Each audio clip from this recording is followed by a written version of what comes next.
Hello. What's up? How y'all doing? Welcome back to Spyro the Dragon. Just kidding. We're playing Great Ace Attorney. Yeah, how y'all doing? Yeah, so Great Ace Attorney. Last stream we got through most of case 3 actually. We left off around we started case 3, left off around the start of what is it? The trial part 3. And we've had some people like our Irish was it Mr. McGilded? We met him and we're like, oh yeah, I gotta make sure like you're like, you know, not the killer and all that, so we're gonna prove your innocence. Met our jurors, met our prosecutor Van Zeeks. A lot of stuff going on actually. And right now, we're going to continue the trial as we try and prove Mr. McGilded's innocence. Let's see, Storms, Agers, Peter, JDB, Anna, Dish, Sagami. Hope you guys are all doing good. Yeah, good advice to you, JDB. I see, like, you say, like, got some IRL stuff going on, and, like, hopefully everything works out, but I don't know what's going on, obviously, but, like, I just hope everything's gonna be okay. Let us continue.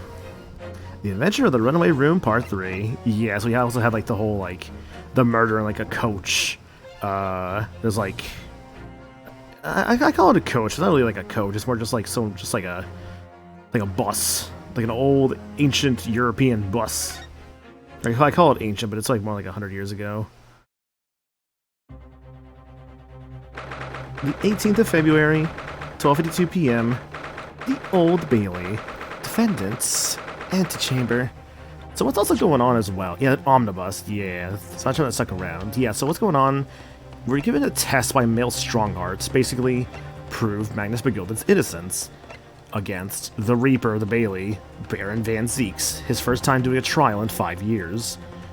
We've also been, of course, Thrice Fried Mason, Beppo, Bruce Fairplay, Lady First, and those are main people aside from our jurors, of course.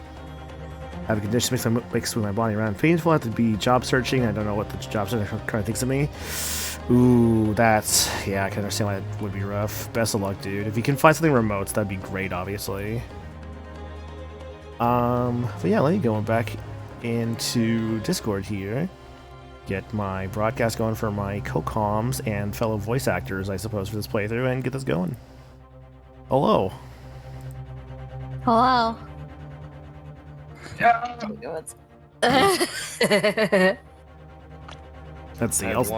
This is our evidence, the autopsy reports, crime scene photograph, defendant's leather gloves, omnibus, the murder weapon, the debtor's ledger. I'm sure we will gain much more evidence today. Yes. What on earth just happened in there? Oh, right! That was the other thing that managed to, that also happened as well. There was like some kind of like smoke screen. Some kind of smoke screen, yeah. Naruhodo, I managed to find out what happened. Mrs. Sato. I was told it was an advanced form of smoke grenade, a type of exploding device that releases smoke. A smoke grenade? It sounds like the sort of thing ninjas use. They're just making sure everything is safe now. I think the trial will start again before long. But who would have done something like that? The police managed to catch someone who was trying to flee the courtroom, apparently. Flee the courtroom? Why? Well, it's a young girl of around 15, I hear. A young girl of around 15, okay. A young girl? Then could it be the other passenger that Mr. McGilded was just talking about? Yeah, so there's like this mysterious girl that was also another passenger. A very key witness, it sounds like. My thoughts exactly. So he wasn't lying. Oh, what's become of Mr. McGilded, actually? There's so many things I need to ask him about, but he's not here. I think he was summoned to the prosecutor's antechamber to answer a few questions. Along with the young girl. Who is she, I wonder? And what was she even doing here at the trial? She was taking a huge risk. For what possible benefit to herself? There's another matter that's troubling me. What's that? The 20 pence. Hmm? Oh,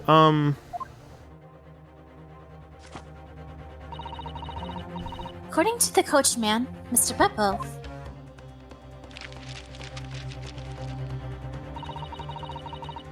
He took 4 passengers that night at a fare of 5 pence each. That comes to a total of 20 pence exactly. But now it seems like there were, in fact, 5 passengers. Which means the figures don't seem to add up again. Which makes me think maybe there was a passenger who just snuck aboard that didn't pay anything. Or maybe he's lying, because 5 passengers paying 4 would equal 20. She's right, this is strange. Counsel for the defense, kindly proceed into the courtroom. The trial will recommence in 5 minutes. Oh, thank you, officer. We're going straight away. Well, whoever she is, I imagine this young girl will be asked to take the stand to testify now. I really can't imagine what she's going to say, but it could alter the whole direction of the trial. Well, no soon enough, Miss Susato. Yes. Job hunting sucks. Haven't put later on this week, so we'll see. Again, best of luck, dude. I feel like on the job hunting stuff. That was me for a while there before I found something. 18th of February, 1 p.m. Old Bailey courtroom. There are times I kind of hit or miss on the job, but I'm like, yeah, you know what? I'm just happy to have something. Who the hell? There's the young girl next to Mr. McGilded. Look. She must have been the one who caused the disturbance before. Cool hat. Well, after that rather eventful recess, the court will now resume the trial of Mr. Magnus McGilded. Now then, Lord Van Zeeks. My lord. I believe you have established the cause of the smoke which veiled proceedings earlier.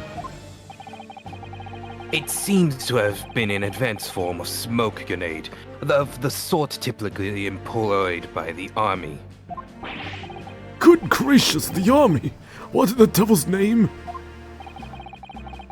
It was an elaborate attempt by a young girl to cloak her escape from the public gallery, but she was caught. And now occupies the stand. With that real, like, Jotaro hat here. Your name, girl. Are you responsible for the smoke grenade which induced such pandemonium here in my courtroom? What does the meaning of this deplorable behavior? Ahem, if I may, my lord. Yes, Mr. McGilded. I think perhaps I ought to explain here. Why, it is that this wee lass here was here in the first place, and why she tried to bolt like that. It is all tied up with the events of that night, so it is.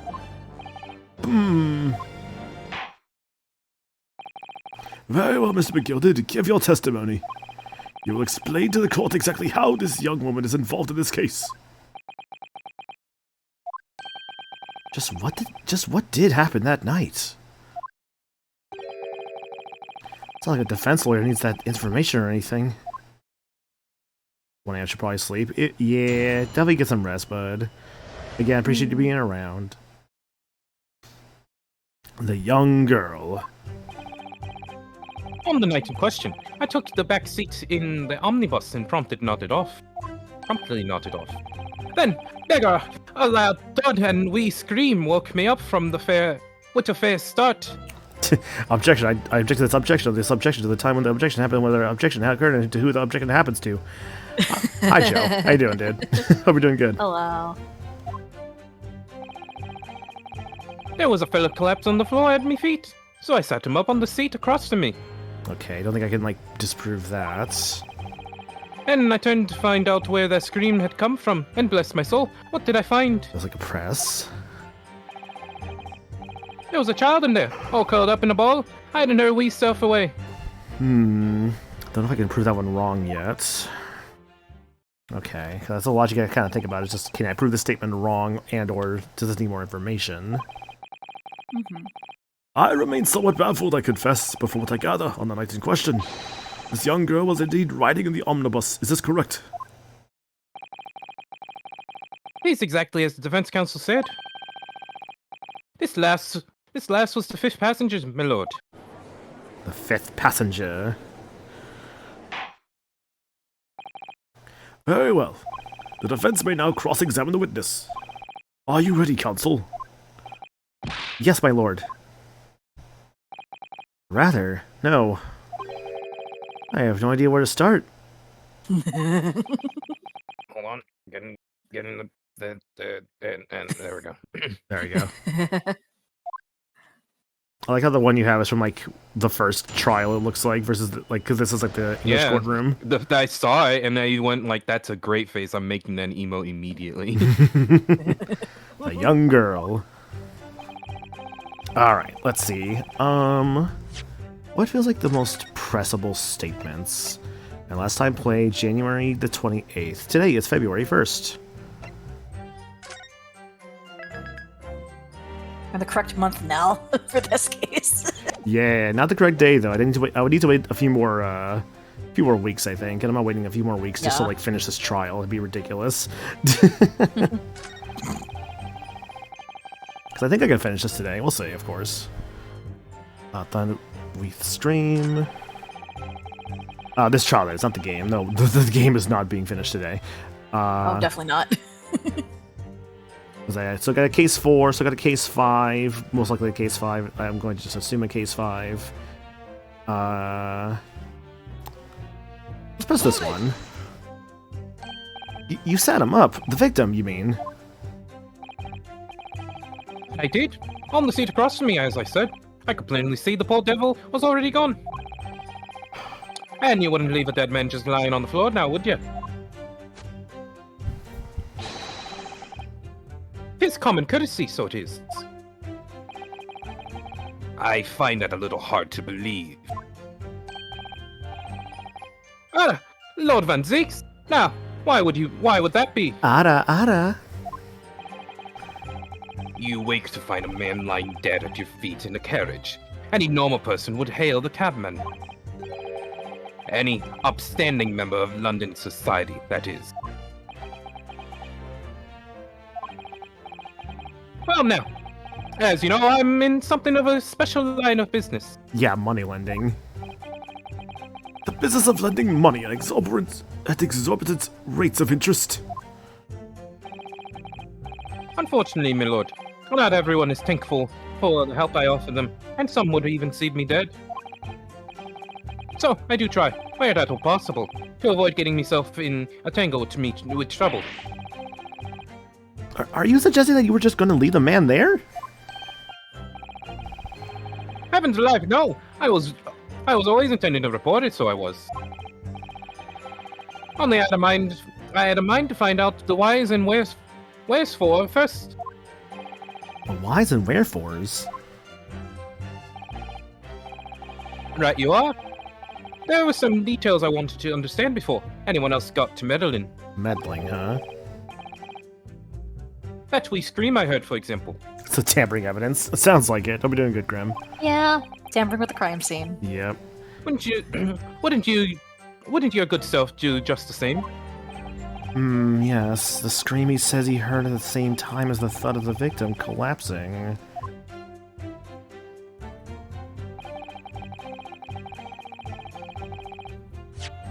Say, scream he heard at the same time as the thud of the victim collapsing.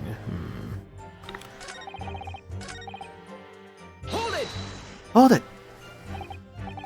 I'm afraid I don't understand.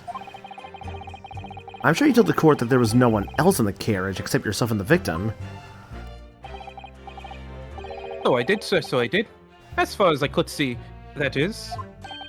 What do you mean by that? Well, now, 'tis a clear thing. The wee scream I heard as I woke up. It came from, if you'll excuse the vulgar expression, under me backside. Under your backside? Huh. Good gracious! Under your backside? And when I lifted the seat on which I'd be sitting, I found there was a wee cubbyhole there for storage. That cubbyhole could hold a small girl.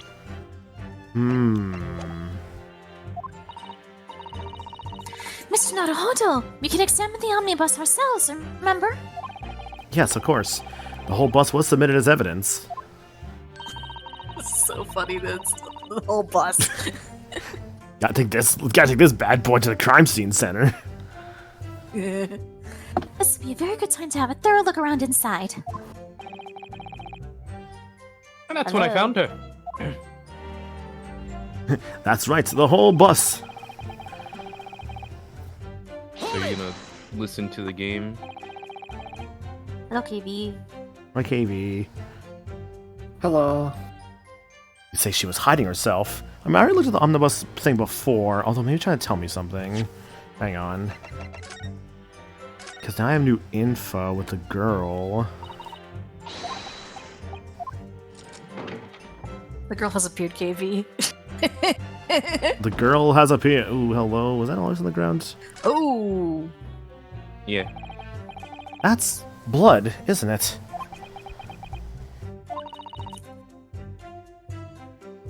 Nothing wrong. Oh, it's just... Well, this blood stain is so obvious that's all. Yet Advance 6 has made no mention of it.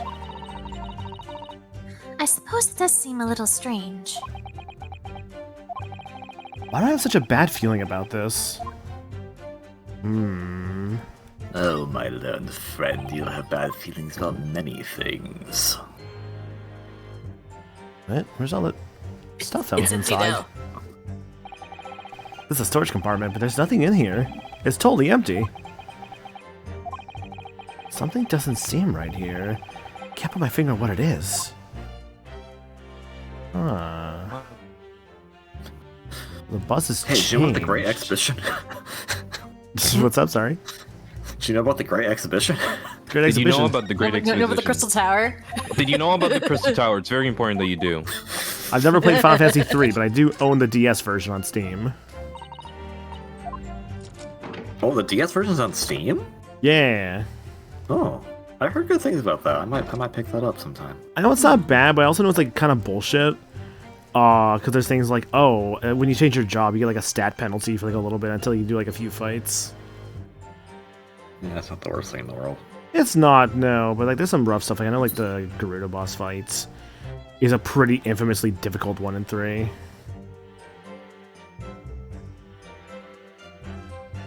Phoenix Wright Omnibus.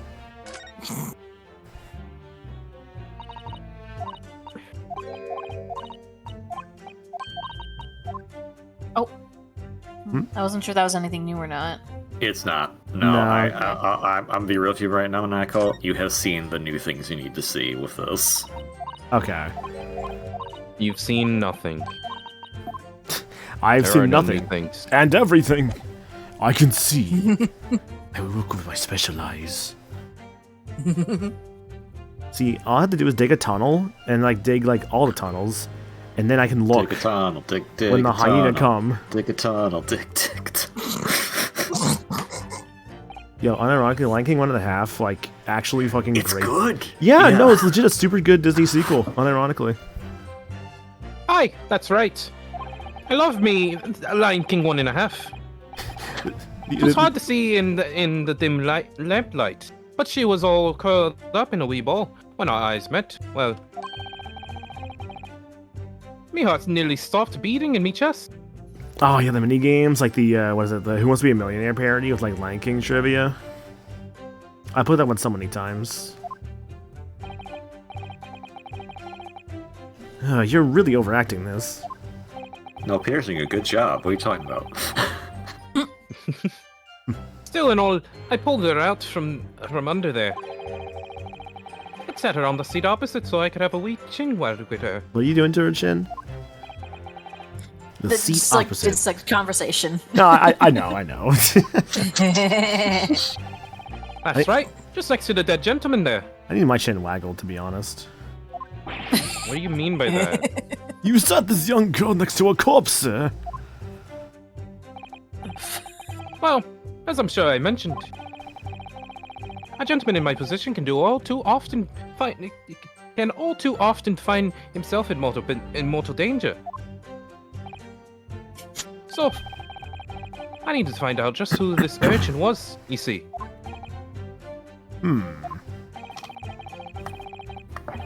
And while I was in the middle of talking with her, I heard another scream. A fellow's voice this time. Every girl longs to be next to a dead person? I don't know about that one. Yeah, I don't know. Presumably that scream was Mr. First, who was sitting on the roof deck seats. Oh yeah, 7 Stream Street, KB, nice. Right, you are, I would say, sir. Looking down through the skylight, he must have seen this young girl and the gentleman with the knife in his belly. In other words, the previous witness did not in fact see you at all, Mr. McGilded. What they believed to be yourself and the victim was in fact this girl and the late Mr. Mason. Aye, my lord. I was, and I think everyone understands now, sat at the back of the carriage out of sight. Oh, this is going to be lovely. It is certainly plausible. The defendant is somewhat diminutive in stature, and readily confused perhaps with this young girl. After that, of course. With screams from the gentleman over us, and the driver realized something was wrong and pulled up the horses. I do wonder how you must be feeling, Mr. Naruhodo. Being the defendant's lawyer and yet finding myself as stunned as everyone else at his testimony? Let's just say it's trying. You certainly had precious little time to talk to Mr. McGilded before the trial. But we mustn't be dispirited. You must try to learn all the facts we can. When I arrived in London this morning, I didn't see my day panning out like this. Hi, Private Butter. Hope you're doing good. Mr. Naruhodo, no grumbling, even in your head. How did you know? She can read your thoughts. I know. Let's see here. I think I need more. By the way, info. you will get a cutscene like that every time you go to the end of a cross-examination. Well, I figured. And when you first got into the omnibus, was there any other passengers already on board? No, we're not. The cabin was empty, and there was no one on the roof deck either. We can all read his thoughts. You were the first passenger, as it were. I see. Aye, and that's why I took the back seat as I did. 'Tis the most comfortable, so it is. Could you explain exactly what you mean by the backseat? By all means, 'tis how you already described it earlier. I'm talking about the seat opposite the one in which the poor gentleman who was stabbed was sitting. Like I said, 'tis the most comfortable and where I feel at most ease. And of course, I enjoy gazing through the skylight from time to time as well.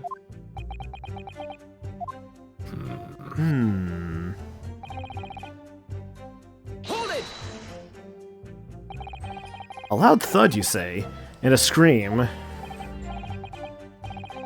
Aye, that's right. How can I explain it? Twas like the sound of someone falling to the ground. That sort of noise. So you think it was the sound of Mr. Mason falling to the floor, having been stabbed? Oh, now you'll remember that. You'll remember I was asleep at the time, so I wouldn't like to say. And when the sound woke me, I opened my eyes. There wasn't a soul to be seen in the carriage, but the fellow on the floor. He didn't see anyone. But at the same moment, you did hear a scream. Ah, from the seat above you on the roof deck, I presume. Not above me, no, my lord. 'Twas from inside the cabin. But I wasn't altogether thinking about the scream. No, I was too stunned by the desperate sight before me eyes. Thank you, I've heard enough. I thought it's interesting to have those trials that are just like, oh, the cross-examination where you just gotta like press like each statement and like then it's like, okay, it just progresses. Yep. The events as explained are clear in my mind. However, at least one conundrum remains. Who is the girl? Her name is Gina Lestrade, my lord. Gina Lestrade. It's a reference to Sherlock Holmes. Would you be surprised? She's a chancer, and her crust among the lodge and her crust among large crowds, relieving people of their purses. What's commonly called a pickpocket? What? This girl here, a petty thief.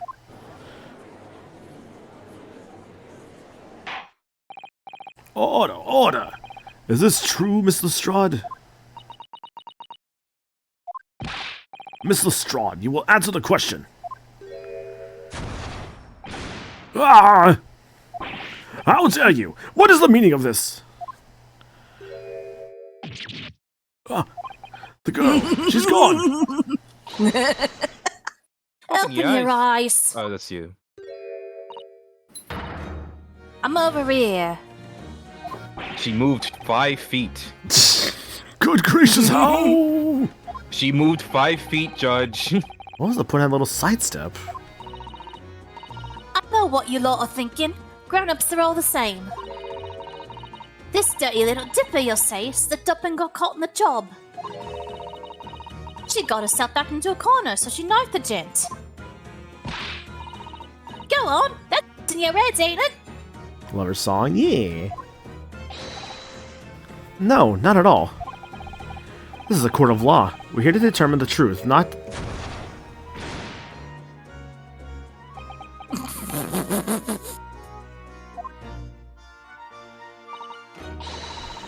Look, knives is for cowards. Only thugs do weapons like that. All I need for what I do is these fingers. I'm a professional, alright. Maybe not in your eyes, but I got pride in what I do. Let me guess. You don't count smoke guns among the weapons for thugs? Oh, this? Yeah, this is in a bag I lifted the other day, down where they keep the four-wheel drags. Who the fuck is making this? Where did you get You'll this find from? out. You'll find Who out. you You'll find think? out. I mean, It's let's nice, be isn't it? I like the pink best. let's be real. It's probably like Herlock's like just fucking bag of dumb bullshit. Ah, do not wave that thing in my direction again. Line. So, you admit that you were riding in the omnibus on the night in question.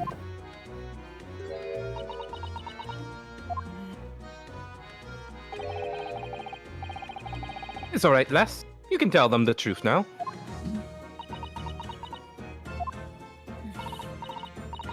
Alright, yeah. It's just like the Irishman said. The court accepts this girl, Miss Gina Lestrade, as a valid and significant witness in this case. Accordingly, young lady, we will now hear your testimony, if you please. You will tell the court exactly what happened in the omnibus on the night in question.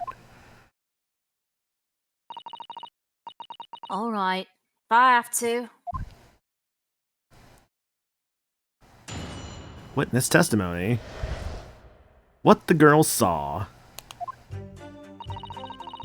So I snuck inside the carriage before they hooked up the horses, just like always. It was a right old waste of time. I got nothing to show for me troubles that night. I'll tell ya, you can't see a blind thing in that hiding place. It's pitch in there. That probably feels about accurate. Well, keep that one in mind. Then after a while, I hear this loud bang. Really jumped out of my skin, I did. And the scream just came out. It's because of that, this swell found me. He did help me get away, mind. Yes, he let you go. I fail to understand why you would let the street urchin go, Mr. McGilded. Oh, tis simplicity itself, my lord. You see, she couldn't possibly have killed the other passenger. I knew that for a fact. How? As I'm sure I said before, sir.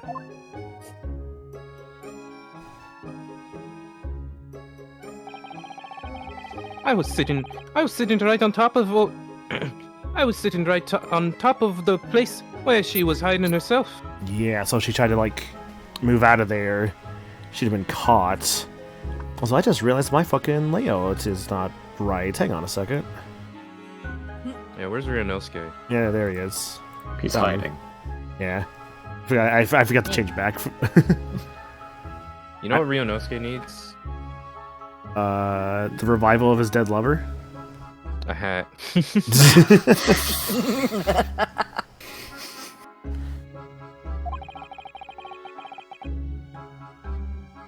I think a demonstration is called for.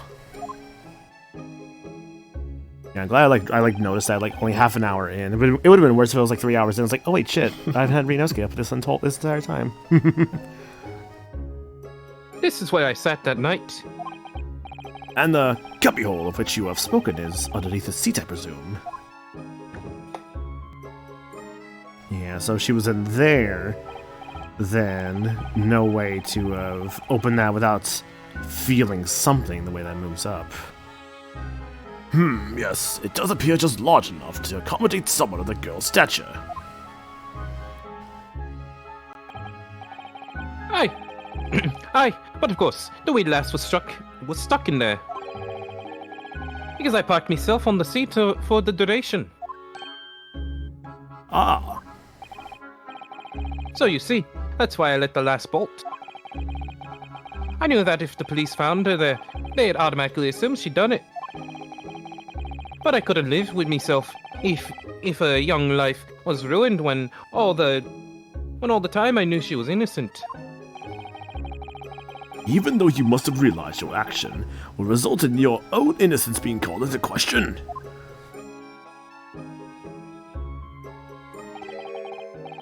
Not at all, my lord. Not at all.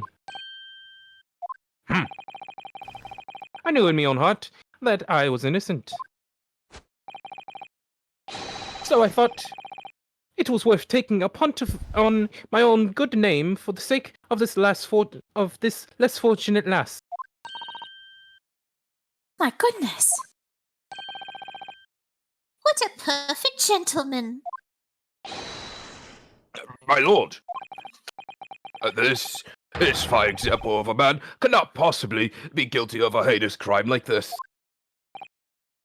I'm ashamed of myself for ever doubting you, sir. Objection. Hell yeah. You're not allowed to object to the jury.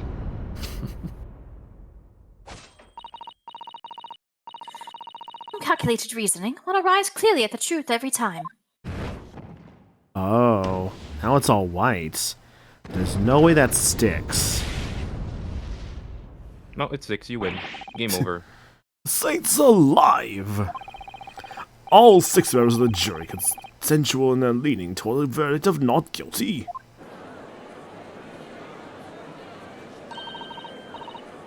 Mr. Naruhodo, this, well, it must mean It must mean what?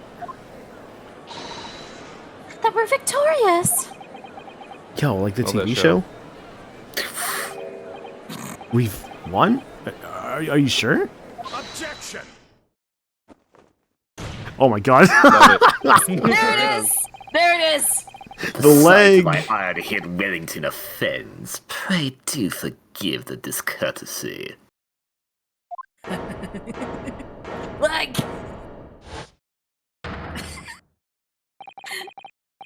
This really is a consummate example. That's got some good, strength in his other leg to be able to just hold it like this. Well, he's slightly turned. Of the one monumental flaw in British judicial practices. With a high vowel. Hey, Belle. What evidence and reasoning should be paramount? Emotion rules the day. Emotion? Do I have that? Yes. The witness's lady's statement gives a clear insight into his true nature. What do you mean his true nature? Do you really think Scotland Yard would have made such a glaring omission? After the incident, the omnibus was comprehensively searched by officers of the police. Which would explain why they were like, wow, that's weird that Van Teeks would ignore that little bloodstain on the floor of the omnibus. That's so weird, guys. Ha ha ha ha.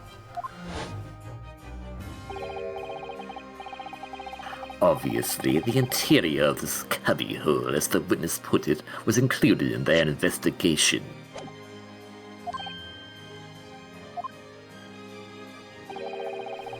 The compartment under the posterior seat was full of the coachman's belongings. And they're missing now.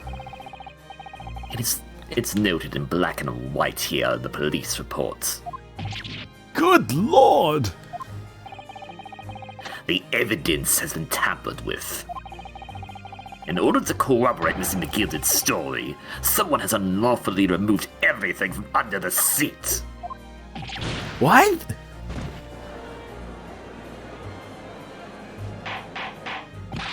Order, order! How could such a devious contraband possibly have been affected, counsel? Contrivance, my lord.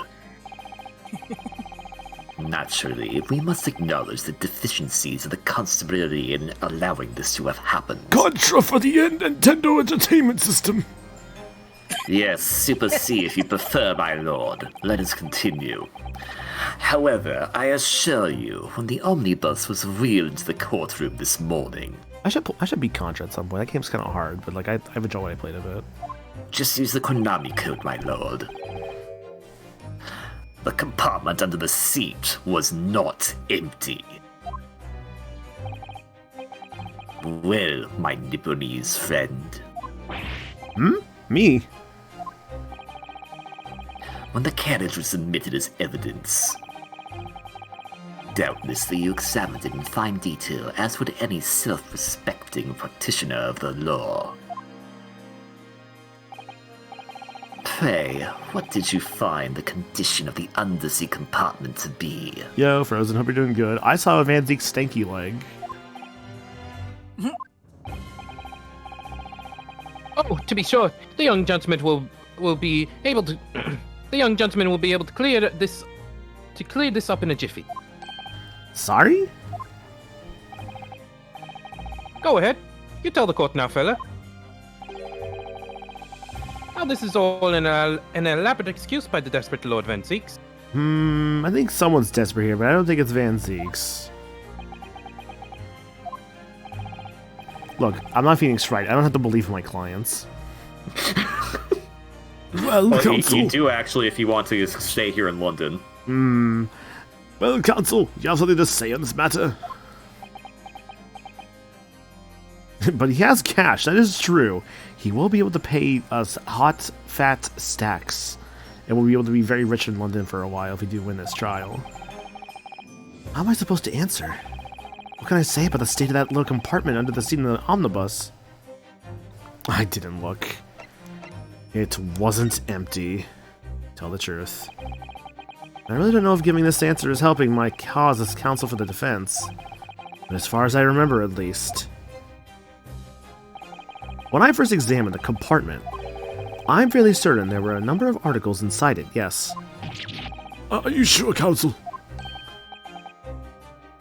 Hey, Whist. What are you saying now, you daft dog? I thought you were on my side here. It's not about size, my friends, about the truth. Fucking candyless Willy Wonka over here. What game are you playing? Your task is to defend the man in the stand. Why would you say something to compromise his position?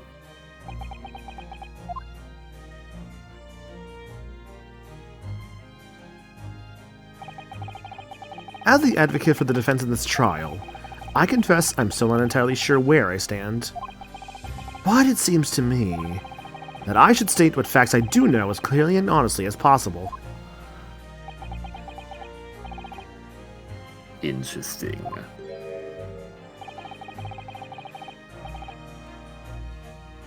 It's not altogether pleasing, fella. I'm simply telling the truth, Mr. Begilded. Well, don't forget that you're supposed to be representing my best interest here, lad. Now then. A fella's memory is a curious thing, and not altogether reliable. No, the court must consider the facts.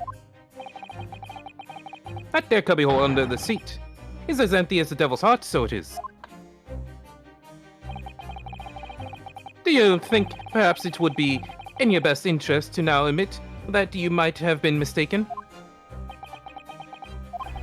Why? Why do I feel like something's not right here? I should like the jury to weigh in on this matter, I think.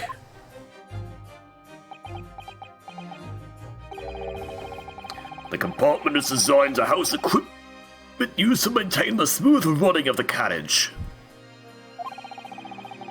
The Guild's rules state that omnibuses should be properly and fully equipped at all times. So it certainly would have been empty on the night in question. Beppo isn't that irresponsible. The money-lending fleecer and the pick-plus are lying. Ooh. Yep, there it is.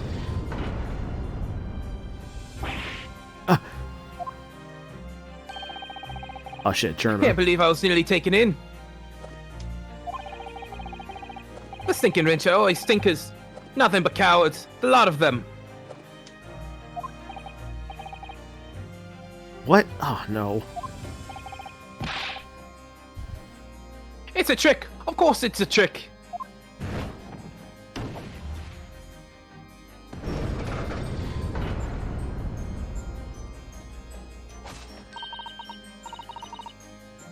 Quite so. I must concur here.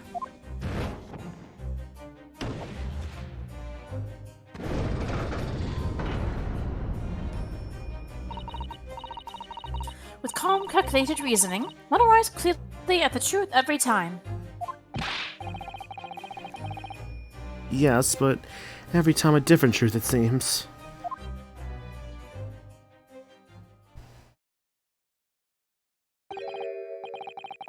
My lord, I humbly exhibit the scales of justice. Clearly, a verdict of not guilty at this time would be wholly inappropriate.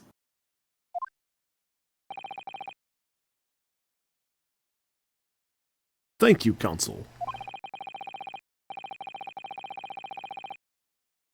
But before we proceed any further, there is a matter of the outstanding cross-examination.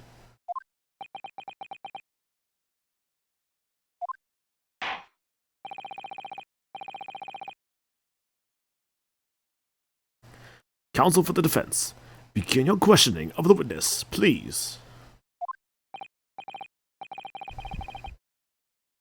Yes, my lord.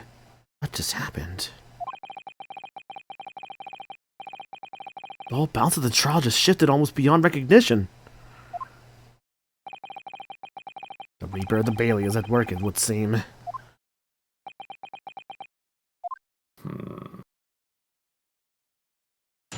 Cross-examination. Red, orange. What the girl saw. Ooh, Allegro.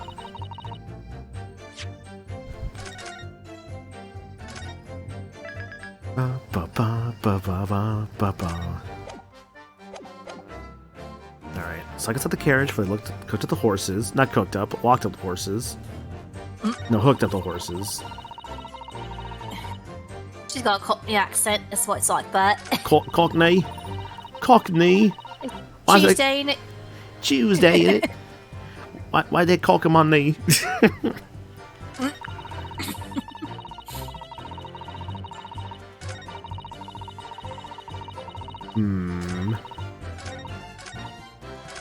Where to press first? I think this is one of those I have to object somewhere. I feel like what could give me more info? It's like always. Doesn't show for me troubles. That could be potentially something that could give me more info. A waste of time. Why is that? Well, Oh. most nights I'm on my own and the gold permit at least some of the time.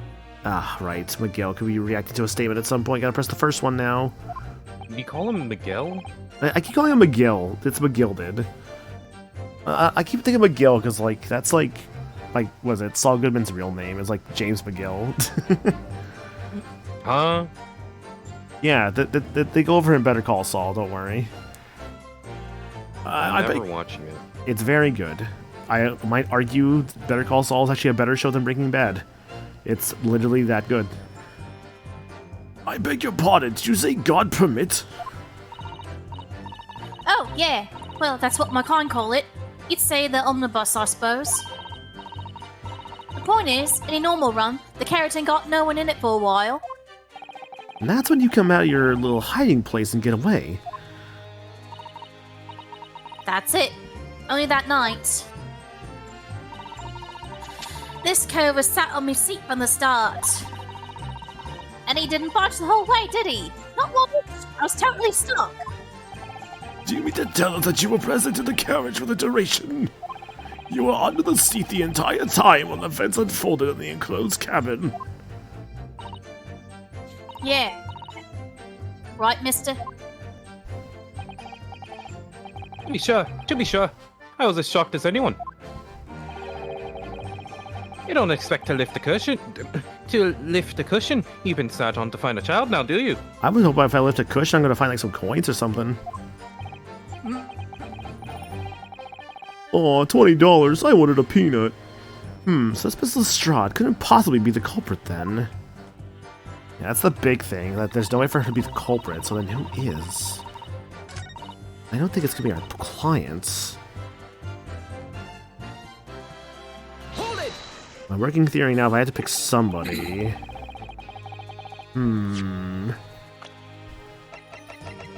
You seem too nice. Maybe it's you, I don't know. Gina How Lestrade. did he get in there? That's the problem. He's not in there, though. That's the big thing. It's a locked room mystery. Again, but not really. Gina Lestrade, 17, a young woman who witnessed the incident from her hiding place aboard the omnibus on the night of the murder. She was discovered by the defendants. I love her. God, what if it's actually fucking Mason himself? No. Stabbed himself. I mean, it could happen. I've seen an Ace Attorney case like that. So you were already in the omnibus before it even sat off on its own on its run. Well, yeah. I mean, what's the point of spending a jelly to make a few bob, eh? That's a rum idea, innit? Anna, is this also why you told me like you really wanted me to stream tonight because of this character? Yes. Okay. She was so excited for you to get to case 3 because she loves this character. And then when we ended last time and this character was literally just about to be revealed, she was just like, dang it. Yeah. Not yet. It was a good stopping point. Like I almost considered picking up a shift for work tonight, but I was like, money good, but also like, eh. Because actually, I did go into work this morning. I picked up a shift this morning. I'm like, ooh, a morning shift. Yippee! I like working in the mornings because then I get the rest of my day for myself. I get to make some money in the morning. I suppose she means there's no point spending money to make money. It actually makes sense. Counsel, may I remind you this girl is a petty thief. Kindly refrain from entertaining her tenants. That does clear up the little mystery of the fair and all. 4 paying passengers and at 5 pence apiece, making the 20 to which the cabinmen testified. And 1 little scapegoat to ride in for free. Scapegrace. Scapegrace. That conk of a driver always goes for some grub before his last run, see? So that's when I slip into the carriage and get myself in under the seat. Nice and easy, right? But your hiding place is a storage compartment. Full of equipment for the coach, no.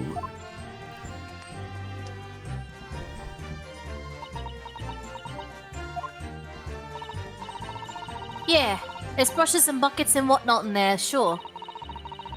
I always chuck all that out and cram it in corners somewhere. No one ever seems to bother much. You threw away his supplies. And yet, according to the report filed by the police officer who first arrived at the scene, the compartment was full of such paraphernalia. Hi, Gabby. You'll be doing good, friend. Hell, I don't know nothing about that. Like I said, I moved all that stuff out so I could hide under the seat. That's all I can tell you. Here it seems we reached the end of that line of inquiry. Counsel? That's me.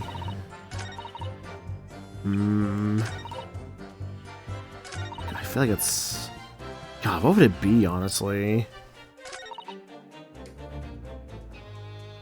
What if he reacts to this one?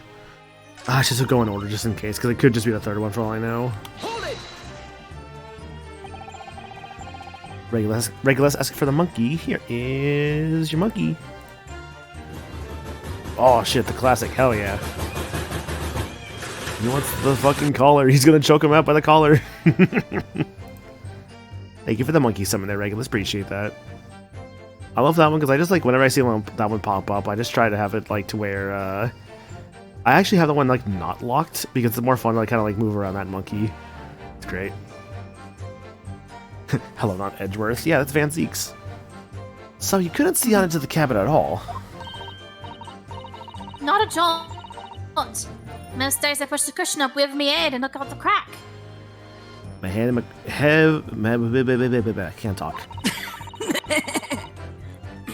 Then I can have a butcher's at who I'm gonna fiddle. I thought you were a pickpocket, not a butcher. I mean, I can have a look. The seat I get under ain't as plush as the other one, see? So most of the time, the passengers plant themselves opposite.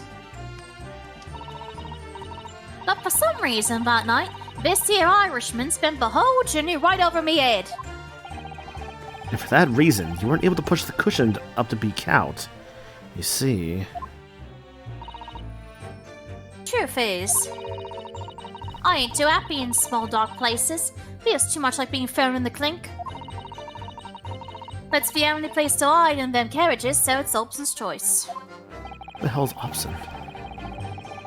Why doesn't she just stick to picking people's pockets in the open then? I said there's some reason that she's not letting on, judging from her demeanor. So, anyways, I was a bit scared, but I had to just stick it out under there. Nothing else for it. So she hides in there and picks pockets from there. He speaks in Cockney rhyming slang, which is something I'm not gonna get into. It's very fascinating, though. When you say a loud bang, you mean the noise of someone falling to the floor? Oh. Oh. Could have been, I suppose. I don't remember so well. What do you have to say? Absolutely nothing. Not a thing, my lord. Point is, it made me jump. And you let out a scream involuntarily? That's right. And then I felt the cushion over me head get light all of a sudden. Presumably when the defendant got up in order to help the victim, yes?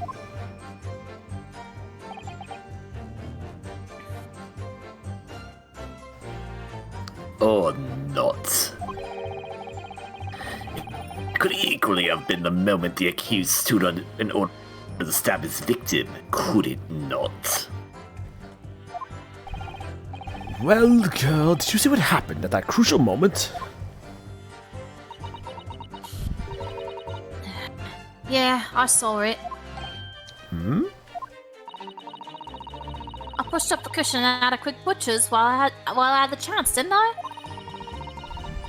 The Irishman was sitting up the bloke what had fallen on the floor and he'd opposite.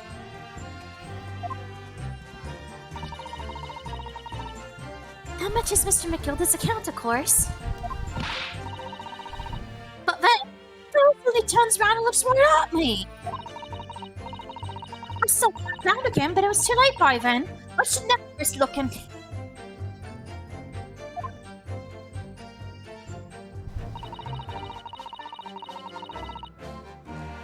Where to go? Hi, Jenny. Sending the muscle mommy. Yeah? Where did muscle mommy come from? How's it going though, Jenny? Hope your stream was good. What were you guys up to tonight? According to my shadow command, y'all were up to some... Let me see here. Playing Dispatch. Nice, nice. Good choice. Hell yeah. Hope you're enjoying that. I remember playing Dispatch like when it was like pretty new actually. It was very much like a stream series. I think for me, like it didn't do like super great viewership wise, but I also didn't really care because I was just having fun, just showing this like new game to people. I had a good time with it, honestly. I remember like playing it. Like I think I would give it like I think like when I was playing it, I'd give it like a day, like after the event, either like a day or like the day of, after the episode would come out, just kind of like if people were like playing along, give people like the time to play it. I think each episode was like about like an hour each. It was just really fun, honestly. It was just a really fun game. Tiefling's gonna love the Tiefling character, yeah. Gotta love Malevola. I liked Blazer the most.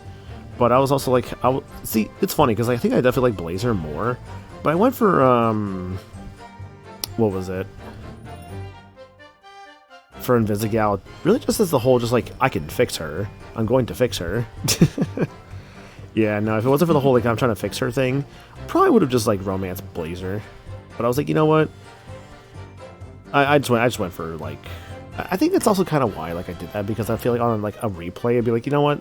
This could be the character I'm actually going to actually like more, so it'll give me a good like chance for a replay. And whenever I do replay it, I can play with things like the censorship. I can play off, so I don't have to worry about the censorship. And I can also play with the licensed music on as well. That'd be another big thing too. So I'll give Dispatch a replay at some point. I just don't know when. Make different choices too, stuff like that. That's definitely the fun of a game like that. But yeah, thank you again for the raid. Much appreciated. Let me get y'all some countermeasures.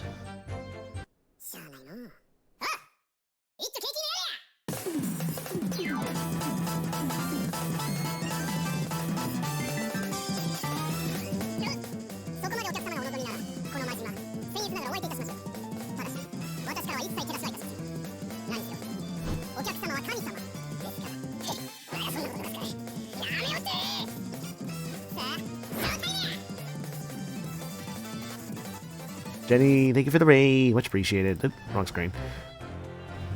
Hope it was a good stream. Hope you enjoyed Dispatch. How many episodes of it are you in right now? I know what I did. I think I would do like 2 episodes a night usually. Something like, oh yeah, because there was like 2 episodes would come out like each like week basically. That's what it was. Yeah. So I think for me it was like I did the first 2 episodes, then I did episodes 3 and 4, and then I think I did like the last 4 episodes. I think because like I just like didn't play it for like a little bit. I want to say it was something like that. Halfway through, got 4 episodes left to do. Nice, nice. Yeah, like nowadays it's definitely like kind of one of those like 2-stream kind of games, I would say. And I appreciate too the game actually has like gameplay too, and it's not just like just watching the cutscenes and stuff. Like there actually are like choices to make, not just in like the like dialogue choices, but also in like the gameplay choices too. It's actually like a really neat like concept, which is just the Telltale games. It's just, you know, I've not played much of Telltale. I think I played the first episode of The Walking Dead.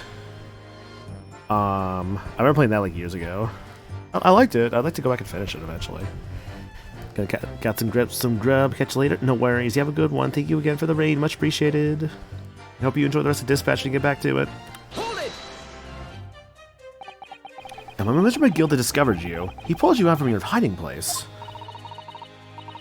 I was scared stiff I was. He dragged me out and sat me down in the seat and all. Next to the victim, Mr. Mason? Yeah, a bloke had a knife in his guts. He was still bleeding. Mr. McGilda just casually traumatizes the 17-year-old. Yeah. And the carriage lurched a bit, and he ended up falling onto me. I fell on her. Oh no. I know. This is traumatic. KB, thanks for that sub to Jenny. Much appreciated. Enjoy the emotes, Jenny. There's a lot of people in the raid. Who else also in the raid? It's like Palisade, Damasta, Kylie. Hope you guys are all doing good. Had fun at Jenny's stream.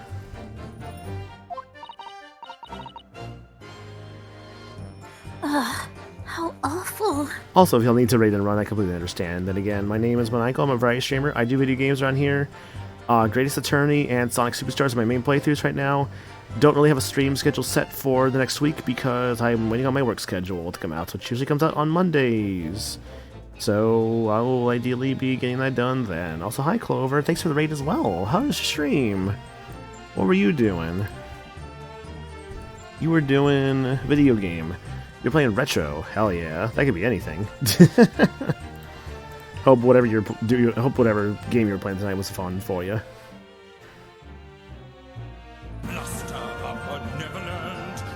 Oh, you're doing Bonanza. Oh shoot, nice. Hell yeah, dude. Hope you have fun with retro that. game. What's up? Bonanza, the retro game. Yeah, Bonanza.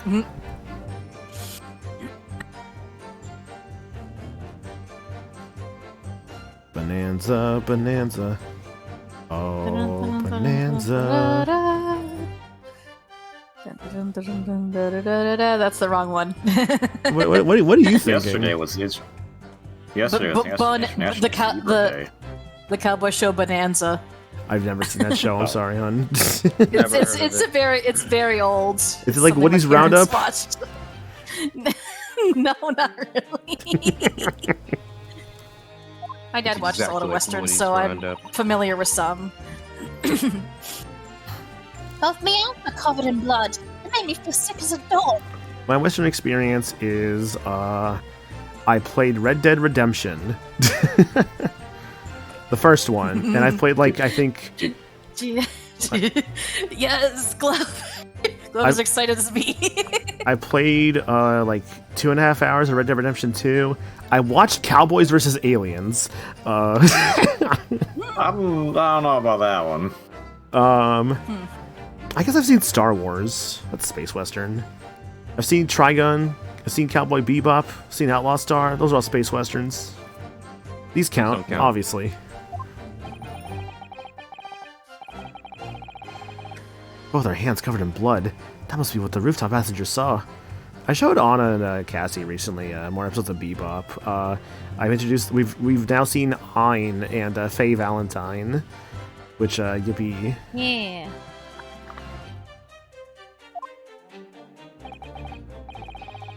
After that, I believe you talked with Mr. McGilded for a while. Is that correct? He asked me some stuff. Wanted to know my name and what I was up to, in fact. What is space without the West? Well, I know he's obviously in a lot of Western movies. Clint Eastwood, my main movie experience with Clint Eastwood is actually a movie called Gran Torino. That's actually legit a pretty good movie he's in. Gran Turismo, based on a true story. Not Gran Turismo. Based on a true story. You have to say the full title. Then I heard something from up above. Someone screamed. Yes, Mr. First of the Rift Tech, one would presume. I didn't want no one to see my face, so I didn't look up. That's why they only saw the hat. Then the horses were drawn up smartish, and this here's Irishman says to me, "Get back under the seat. I'll see that you can get away later." Interesting. There was actually no presenting to make a different statement. All 6 members of the jury had decided the defendant was innocent. For one brief shining moment, yes. It's clear they're all still very unsure. If you could just find some conclusive piece of evidence among the new testimony, I'm sure you would cinch the verdict we want. Or clinch, rather. I think you're right. I have this feeling. Goes a piece of evidence among this new testimony. Something's bothering me, but I just can't quite put my finger on it.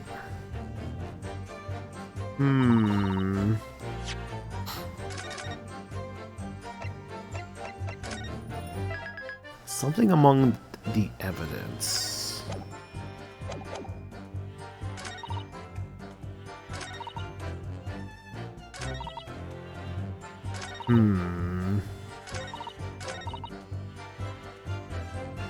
Can't see blinding that hiding place. Pitch in there.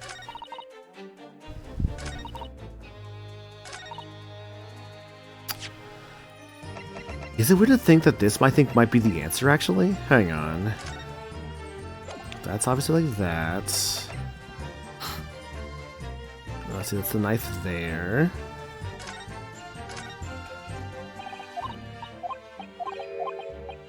Just Bruce Fairplay, right?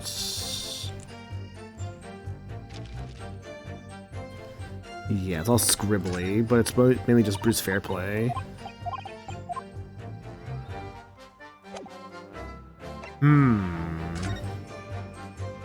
The M, of course. Flip it around. No. Gloves. Can't believe I come back to that.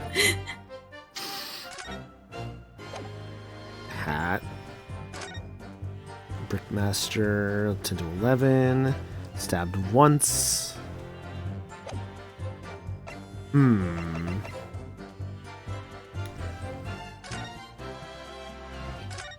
only thing I could think of is that the only thing you have to like show for your troubles would be in here.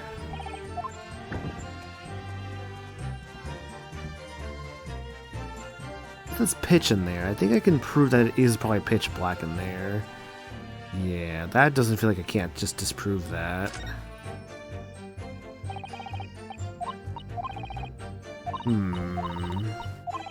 Light on in here. Wasn't a planned attack. Okay.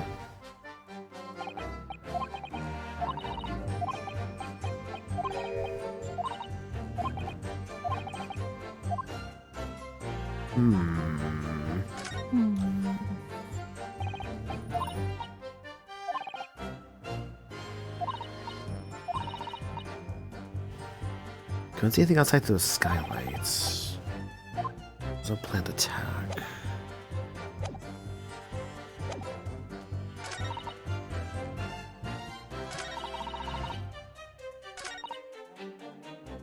Makes sense. This loud bang. I pressed all the statements, I'm pretty sure. I believe so, yeah. Yeah.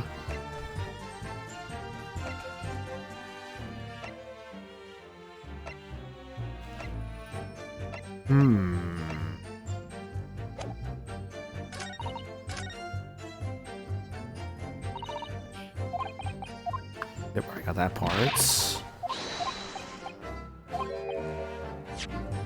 That bothers him. Just find some conclusive piece of evidence among this new testimony. I think I have to, like, perhaps press again.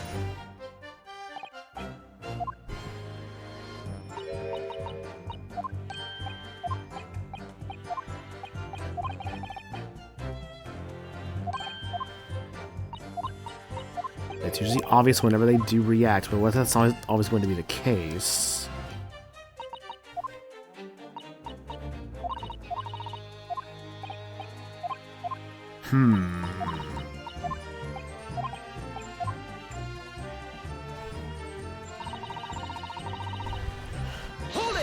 Hold it!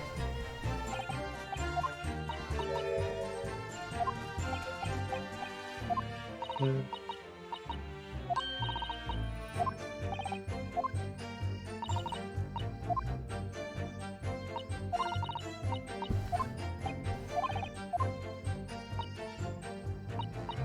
can tell the game wants me to kind of like get some kind of like new evidence from what's currently been said. Yeah, she can't be the culprit. That's the big thing. That's the big thing, is that she's not the culprit.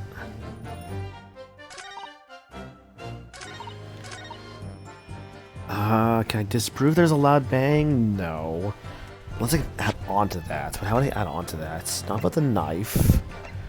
How about the omnibus? I think she did add some new information earlier, but just wasn't added to her statement.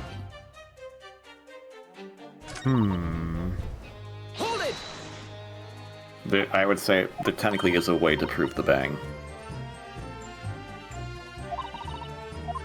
Technically, there's a way to prove the bang. Yeah, it's just, again, it was done after she did all of her testimony and the extra dialogue that happened before you got to the cross-examination. Well, no. Oh.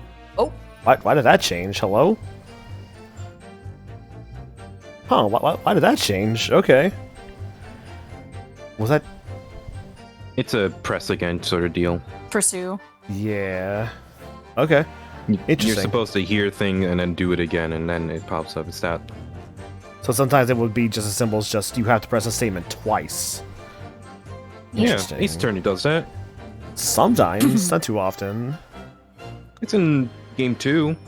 I guess. It's in game 2 a lot, actually. Yeah, fair, it is. fair enough. I haven't played like Justice for All in like well over 10 years.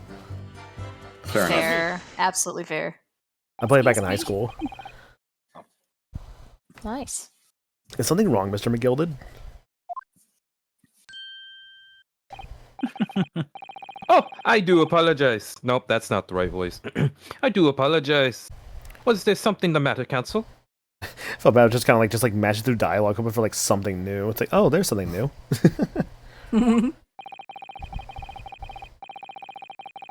I'm just wondering if Miss Lestrade's last comment made something occur to you, perhaps. You seem to be thinking something to yourself, after all.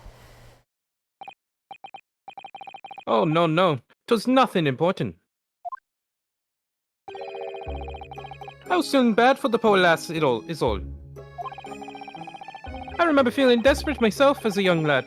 Shut up in the dark. 'Twas terrifying, so it was.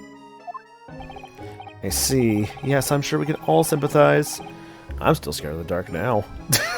And then why the fuck did you let... Ow, that hurts. Why That hurts. did you let fucking Cosmo lock you in the fucking closet? Miss Naruhodo, you're 23.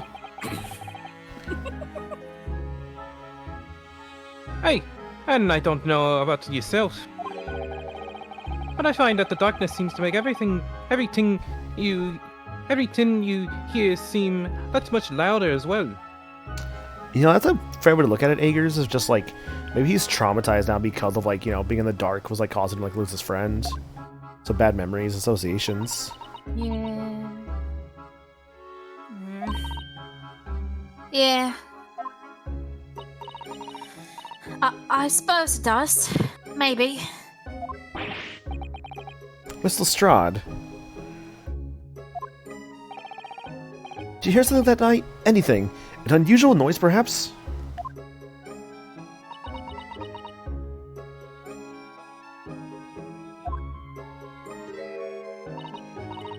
Nah, not really. All I could hear was the Irishman snoring. Snoring?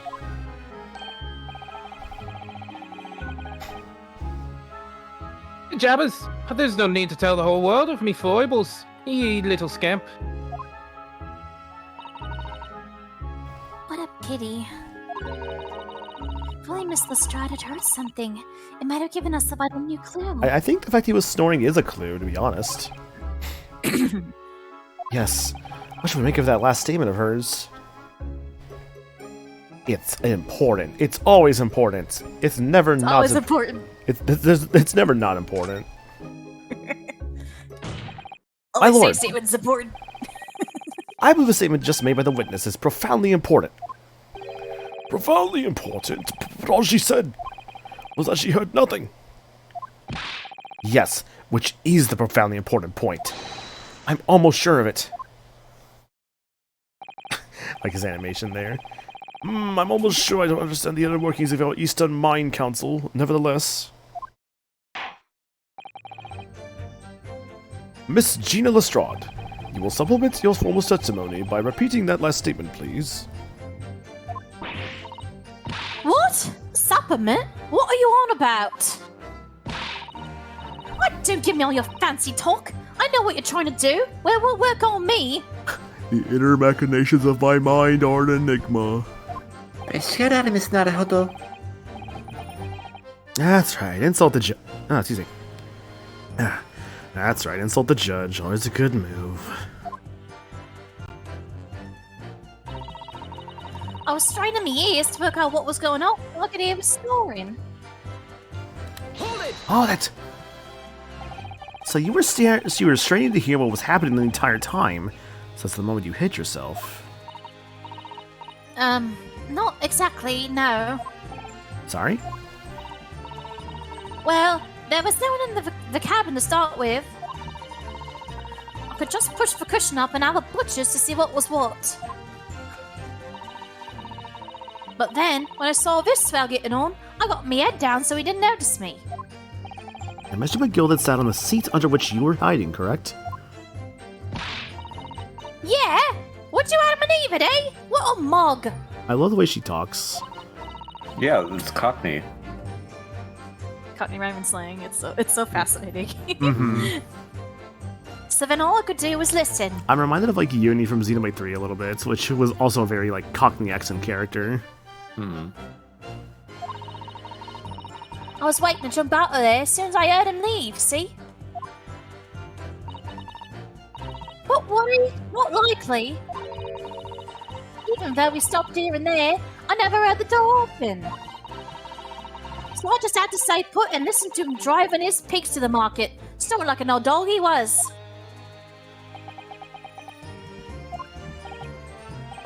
Are there any conclusions we can draw from that, I wonder? Mr. McGilded's sleeping.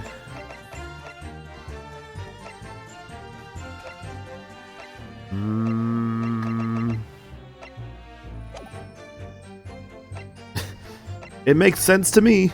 Yeah, that makes sense. What? Well, that all seems to make sense. You took your time reaching that conclusion, Counsel. What's that from Van Zeeks?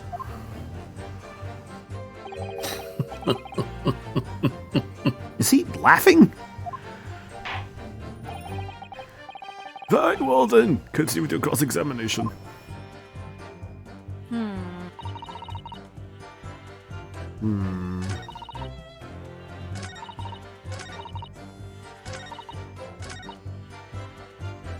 Unless...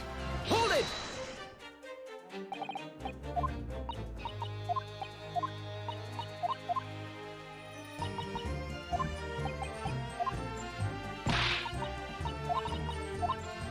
Go back a little bit, perhaps.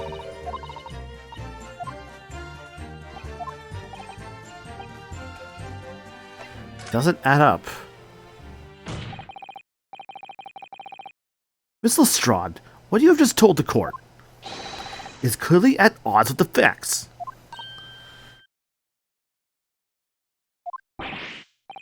At odds, are you sure, man? Absolutely. Van Zeek's laughing. He's like, you fucking idiot. It seems my Nepalese friend is not as dull-witted as I feared. So Van Zeek's realized it too.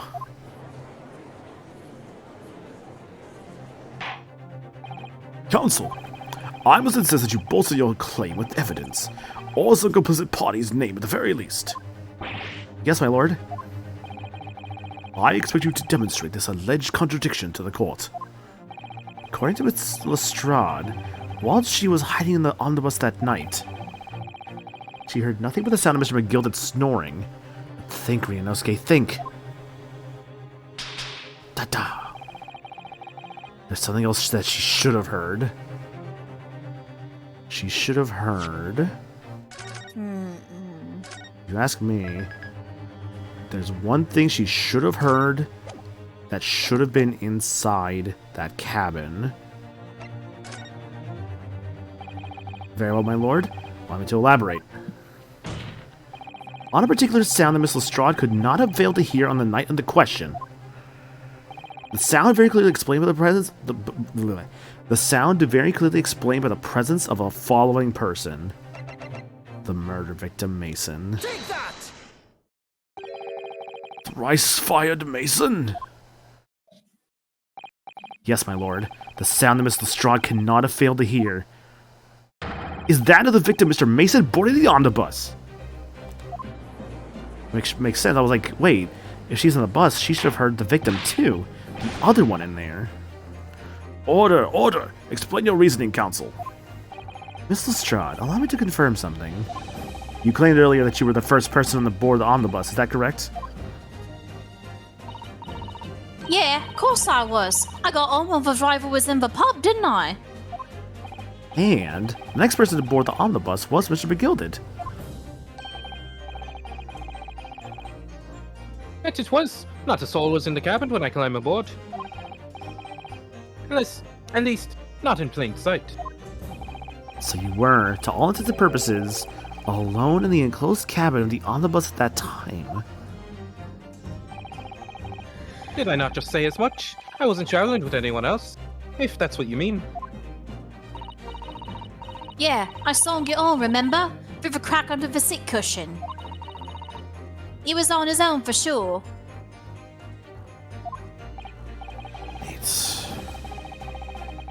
Wait. I had a weird thought just now. I was thinking about the bang. And there was a man. Does this open up? Do they have dropped him in? Am I insane to think that? I'm insane to think that, but was he on the floor? They've dropped him in. That was the bang? I just had that thought. I don't know. That thought just kind of came to me. Interesting. And from what we've heard, the carriage made a number of stops after that on its onward journey. During which time did you not hear the door opening or closing at all? Nah, I never heard it. That's exactly what I was listening for, weren't it? Waiting for this fellow to leave. In which case, when and how did the victim end up at the carriage? We know that the victim collapsed inside the enclosed cabin of the omnibus. Therefore, Miss Lestrade's statement about what she did or did not hear is at odds with the facts. Ah!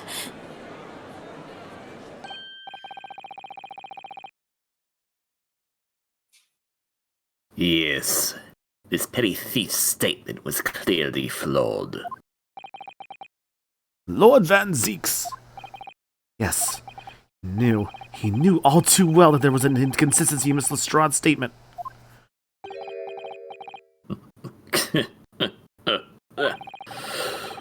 It would seem words of thanks are in order for my learned friend. What are you talking about? You have demonstrated matters impeccably. This witness and her colorful statements are entirely unreliable. Her words are convenient untruths, nothing more. They're unreliable. He said alright. Makes no Makes sense. no sense whatsoever. It's good to pickpocket, let's not forget that.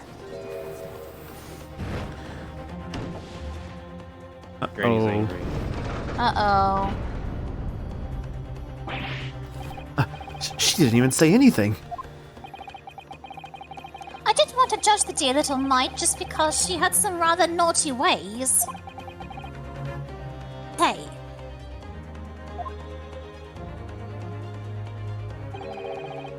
I can't abide liars. And neither can I. Mr. Foreman. I didn't want to judge the girl just because she had some less than sublurious ways. But I must say, I cannot abide liars. Hellfire. Hellfire. Mr. Naruhodo, that's 5 jury members leaning towards guilty.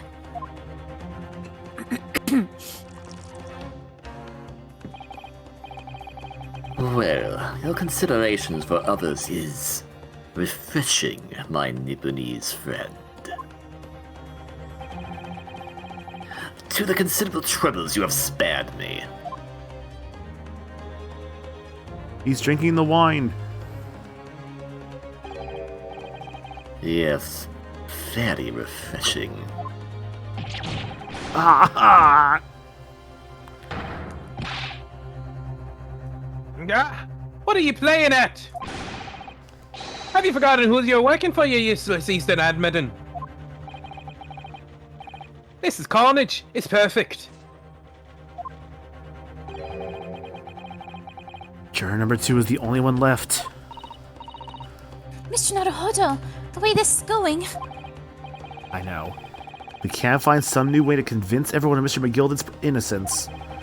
The judge will rule, and we will have lost. I very much wanted to believe the words of one of London's most respected gentlemen. But those of us in service, we must accept hard truths. Hold it!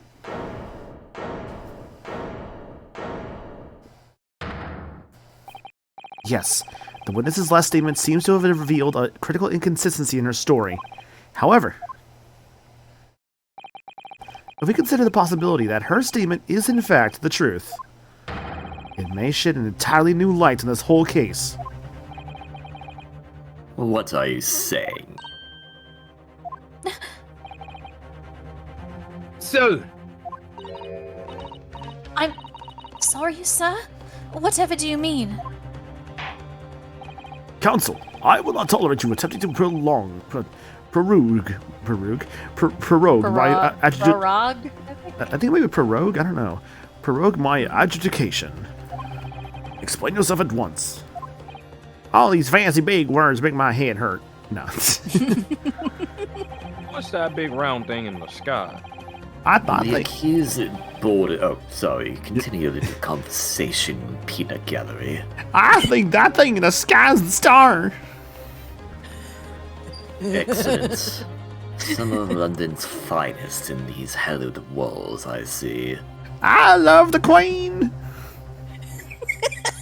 Deport him back to the United States where he belongs. I want to go back to Kentucky. When the accused boarded the omnibus on the night in question, the victim was nowhere to be seen. Subsequently, Hi, Becky. Hope you're doing good. the carriage door was not heard opening a single time, as testified by the witness in the stand. And yet the victim's body was found inside the carriage. If this petty thief's words are to be believed, how do you explain the victim's miraculous appearance inside the cabin of the omnibus? I'm telling you, dude. My new working theory is that the fucking sunroof had something to do with it. Take a deep breath, deep breath. There's only one way to explain how the victim came to be inside the carriage. There's gotta be... He was put there after he died. In there already. There's another entrance. Gotta be another entrance, right? There's gotta be.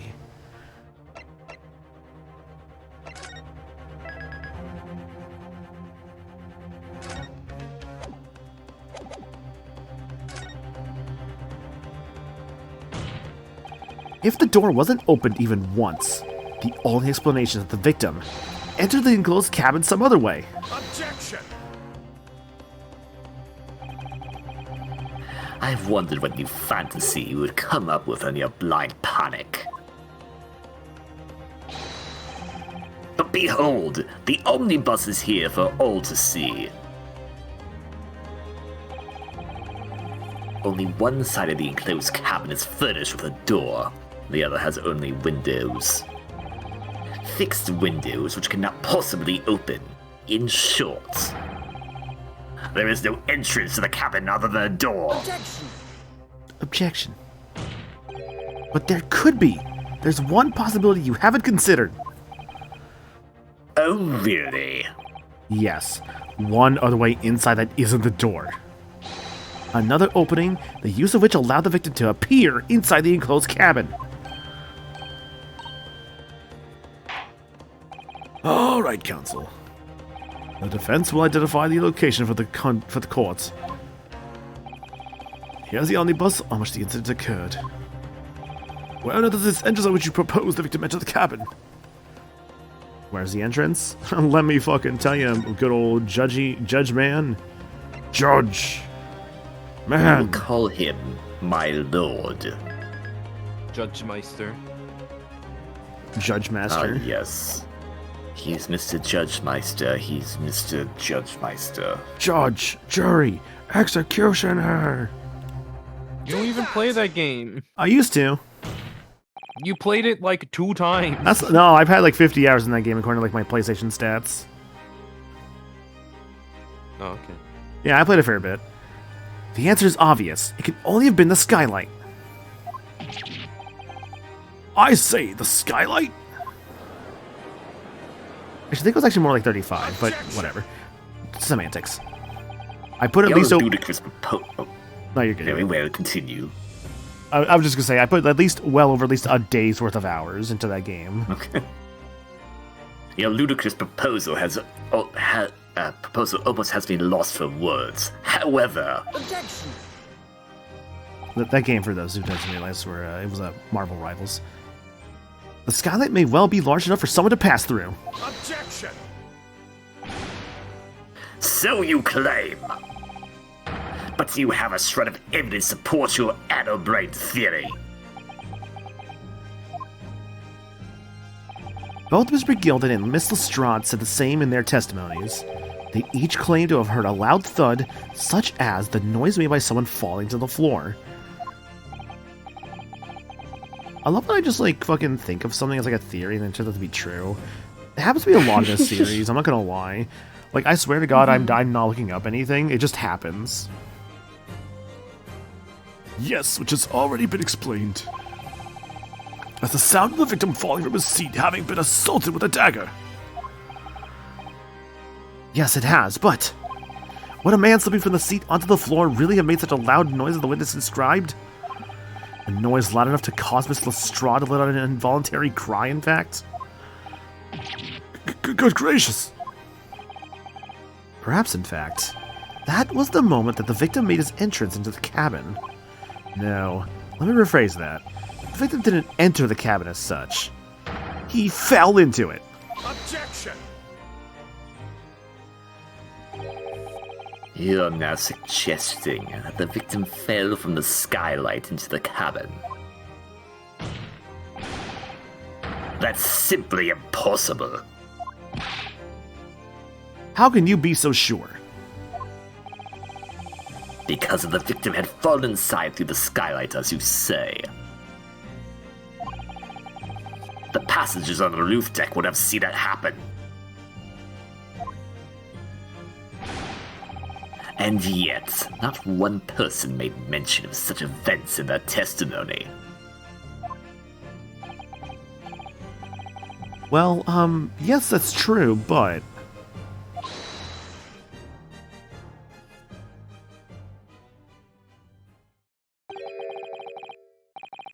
Mighty humble fella, make a wee comment here. Mr. McGilded?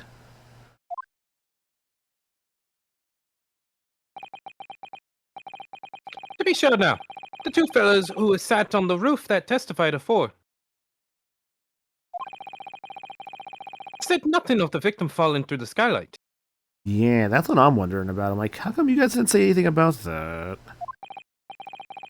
But it seems to me, my lord, that 'tis not so much a case of them not saying, but aye. 'Tis a case of them being unable to say. Unable to say, huh? What? I think perhaps the two fellas do be having something of a compelling reason not to mention what happened. Would yous not agree, fine ladies and gentlemen of the jury?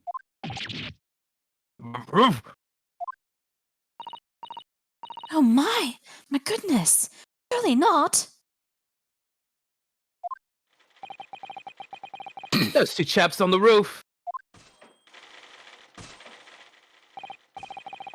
You mean the ones who stuck that knife in the man were?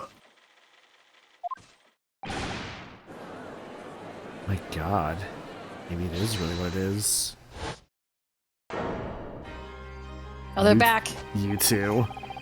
Yes, what exactly are you insinuating here? You blitherers?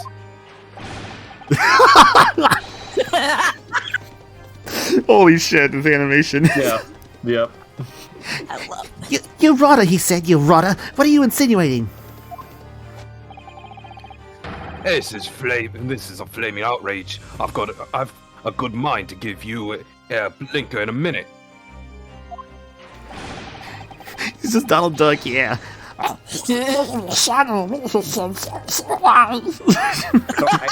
I think the idea behind this guy is that Lady First is a name of a horse, and the pose he's doing for his angry animation is that of what a jockey would look like when they're riding a horse. Okay, I thought it was like a jockey's expression, a jockey's like movement. Okay. So funny. He'll give you a shot in a minute, he said, and so will I. Mr. Fairplay. You're effectively accusing me, a city gentleman and a well-respected banker. I'm only just now realizing his mustache is just a Wario like emblem. Yeah. And me, a very angry hot hatter. Suggestion that someone like me could have stabbed that man in the guts. It's a disgrace, a scandalous. Mommy. I protest. I protest in the strongest possible terms. But by the way, Disney's Robin Hood is peak. That's right, I protest too. About you, you rotten scoundrel.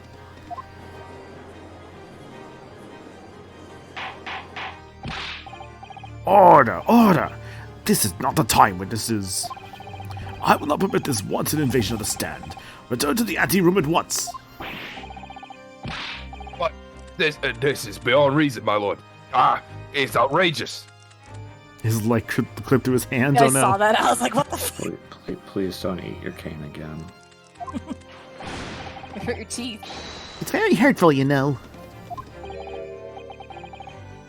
My lord, if I may comment. Go ahead, Lord Van Zeeks. It was the defense that incited this outburst from the witnesses. My learned friend has seen fit to amend all protocol and accuse the witnesses of that proof. Proof schmoof. Accused? I never intended to... It seems, young Nipponese, that your command of the English tongue is wanting.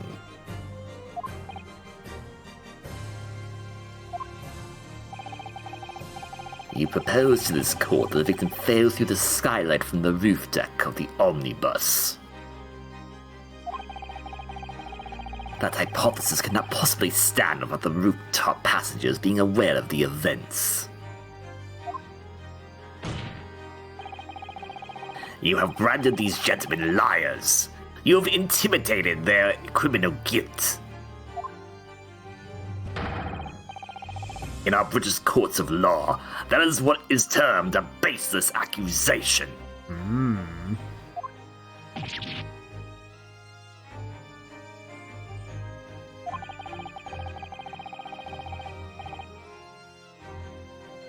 I know it was rash to put this idea forward without any actual evidence, but...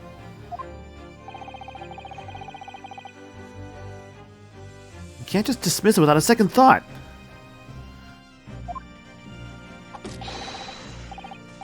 What are we wasting time for? Get to the testifying.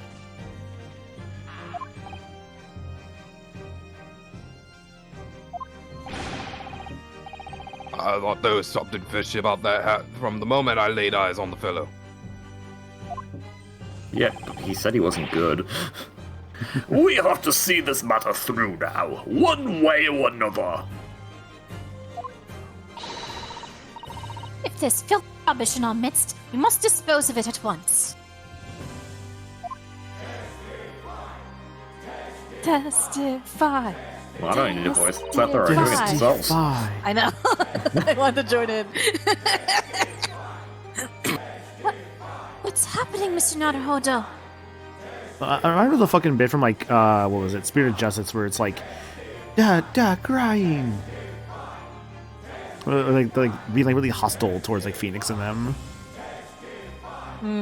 Yeah, I think I know what you're talking about. The spectators in the public gallery they're in a complete frenzy.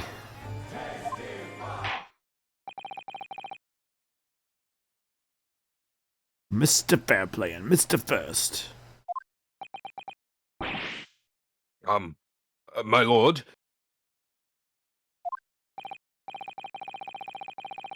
You will take the stand again and make another formal testimony. In reference to the indictment brought by the defense. Yes, my lord. I didn't come here for this.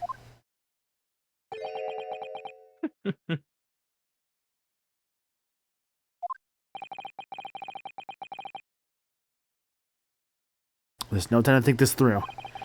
All I can do is keeping pushing forward. I think it's a bit of a typo there. All I can do is keep pushing forward. It's okay. A game like this with, like, let's be real, probably like hundreds of thousands of dialogue. Oh, maybe I don't know if it's actually that much, but yeah, you go with me. Probably several thousand words. Yeah. We were the only two people up on the roof deck, dead or alive. I can swear to that. If anything had happened while we were sitting, don't you think one of the other of us would have noticed? In any case, neither of us know the first thing about the victim. We had no reason to kill the man. The skylight was shut the entire time, I tell you. We couldn't possibly have opened it. If you're so sure the victim fell through the skylight, where's your proof?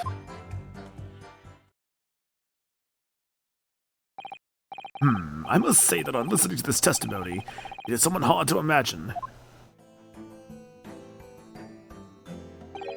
how either witness could have performed any malevolent act on this open rooftop deck without the other noticing it forthwith. Fortnite. That's right. You see? We're innocent, I tell you. Although logically, of course, an argument falls down with the two of you in collusion with one another. What? Eh?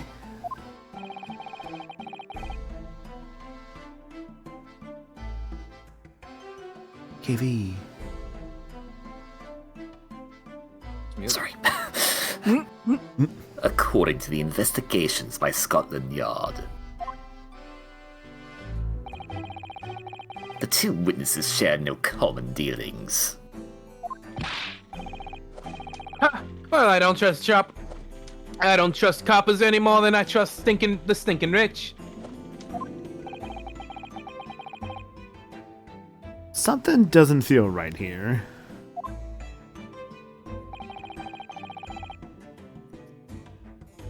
Trial's going in our favor. The trial's going in our favor, really.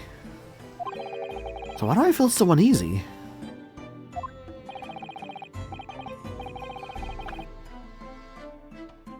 Counsel for the defense, over to you. Your cross-examination, please. Oh, yes, my lord.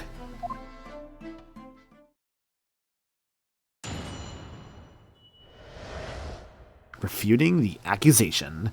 Let's go. This is my finger. Have you seen my finger? I love using it to point at people. I'm sure you love doing that too. Fingers are... Honestly, I get it, though. Fingers are cool. You can do lots of things with fingers. I don't really like how you phrased it, but okay. So at no time did the victim, Mr. Mason, climb up to join you on the roof deck. Absolutely not, Dickin. Just to see Farker. Yeah, go on. No question about it, he said. None at all. Oh, but yes, of course. I remember seeing them both. Yo, pointing. I saw the victim inside an enclosed cabin talking with this man here. That's when you realize, oh yeah, his coat is also oversized. This man cannot get clothes that fit him. Is this true, Mr. McGilded? Yeah, me, my lord. At the risk of repeating myself. I boarded the omnibus alone and nodded off inside almost immediately. That's an outright lie. Without doubt, you were engaged in. Oh, interesting to see him just kind of like looking like at like kind of the two of them there. I'm in the middle of this, I don't want to be. Let me stop you there, fella, and ask, do you have any evidence at all? At all? Ah,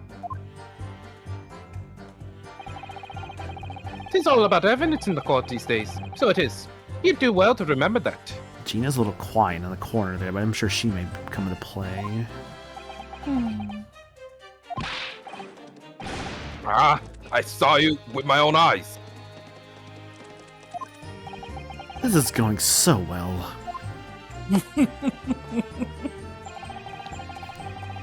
Alright, now first dialogue. I think one of the others have noticed. Hold it! Well, it was on the final run of the omnibus at past 10 o'clock in the evening. It would certainly have been quite dark. Perhaps too dark to see clearly? Is this some kind of lark? That's some kind of joke, he said. Is that what that is? Are you his lackey? He's translating Australian to British. Or perhaps one or the other of you fell asleep briefly? Are you Bear Dinkum, sir? No, I'm Rinosuke Naruhodo. Are you serious, sir? That's what he said. It's impossible, I tell you. No, I'm still Rinosuke. I'd give you the keys to the vault if you could fall asleep in that bitter cold. And if you did manage it, your eyelids would freeze shut, and you would never open them again. That's extreme. It was extreme, I tell you. I had to put up with it because this man had locked the door. Any true gent would have not unlocked it and let me in when I knocked. Why is he SpongeBob now? Yeah. I'm dreadfully sorry about that, young fella. But you see, I was under these fairies. I was away with the fairies and didn't hear you at all. That's a lie. I saw you through the glass. You were talking to someone.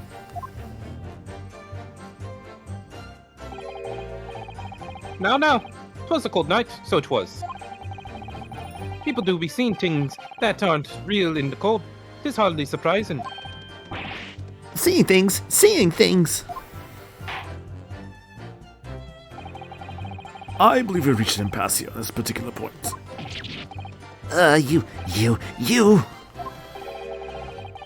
Don't take it personally now, lad.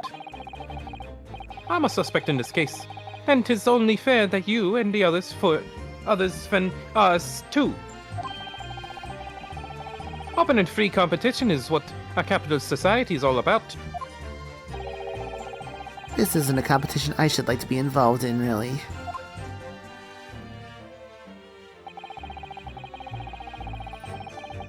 Where's Killian? Okay. So, you've never met Mr. Thrice Fired Mason before? Oh, no, not once, never. You never met the man before, he said. Never. And you, Mr. First, had no prior dealings with the victim either? That's right, sir. Matters don't have much to do with brickmakers, to be perfectly honest, sir. No, I imagine not. You see? How many different ways can I put this? Neither of us have the remotest connection to the gentlemen who were inside the cabin. Well. Excuse me. Mr. McGilded? Yes, counsel. What can I be doing for you? Doing you for? Did the witness's last statement give you pause for thought somehow?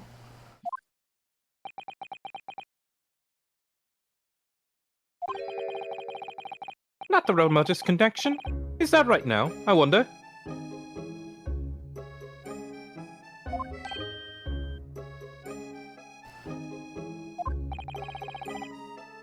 What are you insinuating now? Aye, Mr. Fairplay. T'as been too long, so t'as. Eh? If I'm not very much mistaken, I believe 'tis fast approaching, is it not? Your repayment date. I beg your pardon? Repayment dates. You borrowed 20 guineas from me, sir. At an unconceivable rate of interest. You tricked me. It's extortion.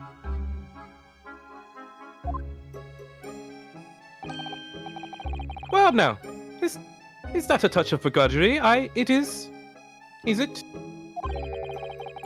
The sort of begrudgery that might motivate a fella to pass his crimes off on another? Ah!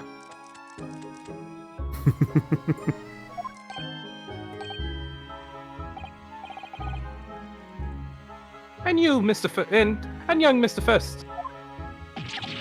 Me, sir? What do you want with me, sir?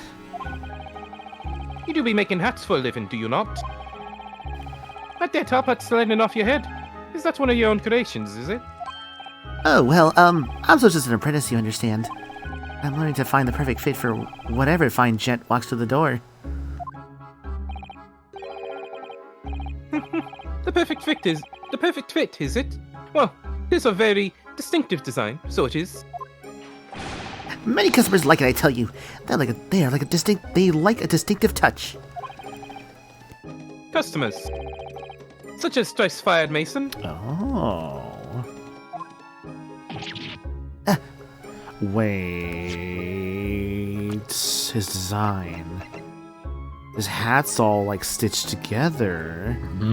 Which shows as a bit of an apprentice hat maker. I like how his hat is stitched together a little bit too on the top. There was a photographic print of the victim submitted as evidence for, my lord. This you mean? His hat's all messed up. I can't help thinking that the poor fellow's hat looks distinctly familiar, wouldn't ye say? Oh! That's one of my hats. Aye, that it is. So it would seem that the brickmaker was a customer of yours. Ah. So, the sort of customer, I'd wager, you could have had a wee quarrel over the distinctiveness of the goods. Oh, no, sir. Absolutely not, sir. Well, there's really nothing more to add. It wouldn't be right to say that the two fellas here haven't a remotest connection to the victim, you see. So then they would have no motive? I rest my case.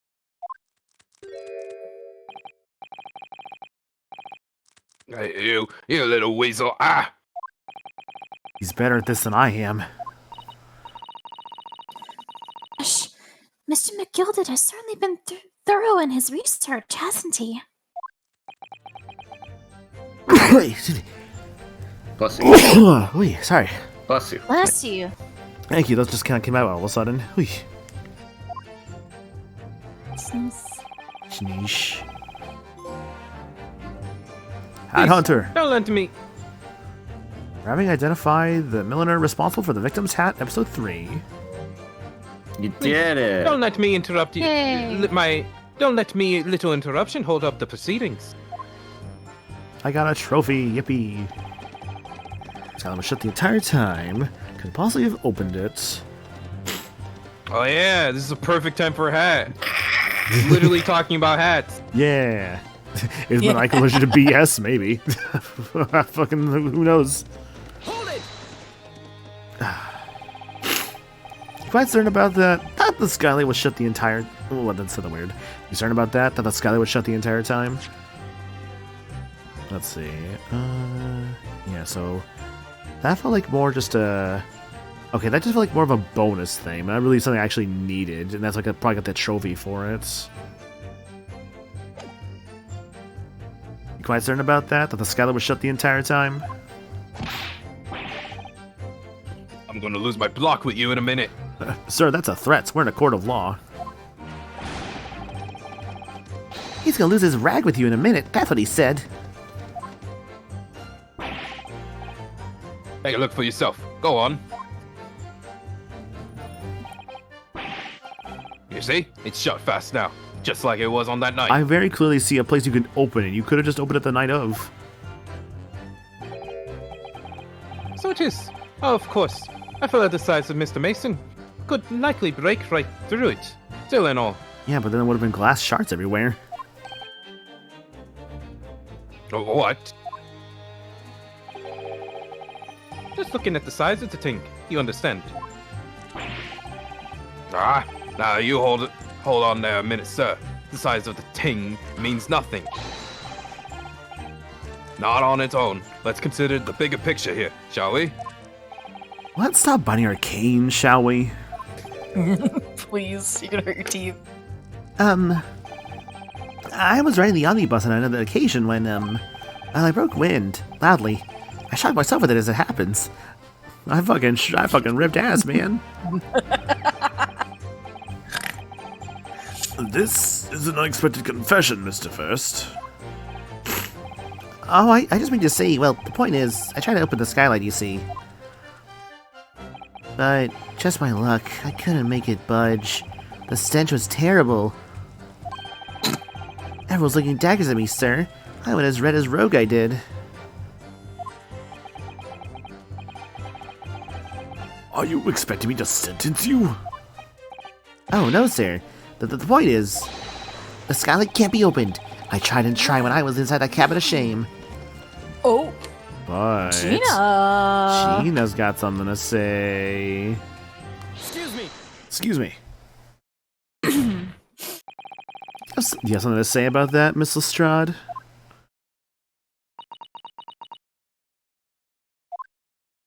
Miss Lestrade.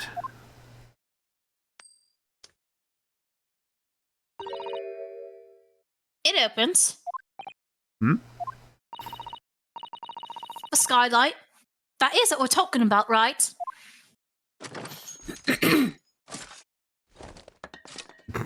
Load the gun.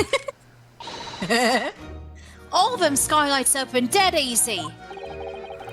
More easy than you can load that weapon. That's a lie, I tell you. Otherwise, when I broke wind, I You can't do it from inside, you mug. Oh, Look, a few weeks ago, I was up on the roof deck on one of them drags. And I had a great haul. I mean, I had purses coming out my ears.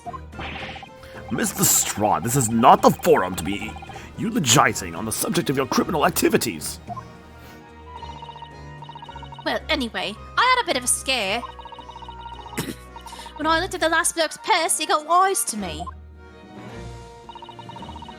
All four of them surrounded me, so I couldn't hop off the bus and leg it. So what I did was, I used skylight, opened the catch and jumped right through. what? Yeah, the catch for them skylight is on the top side. That's why you can open them from the cabin.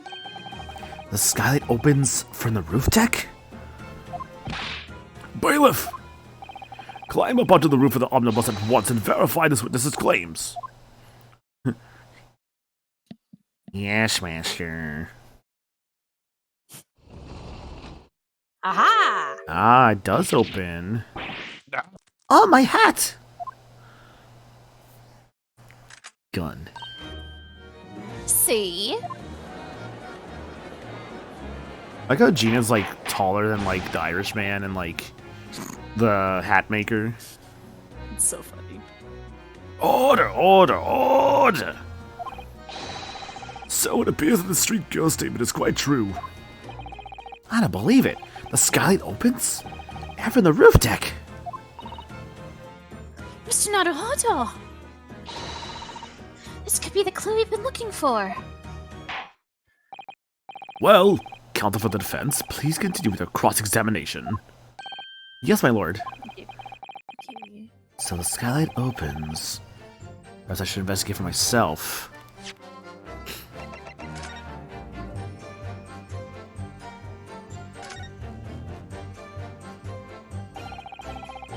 The skylight was fastened and shut before.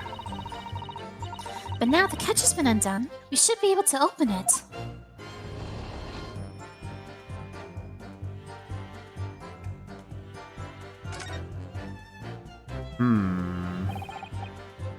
You can certainly see inside the carriage through this opening, that's for sure.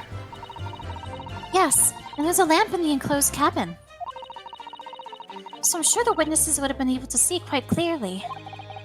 That's not good for us. Is there more? Ooh, there's more. Hello.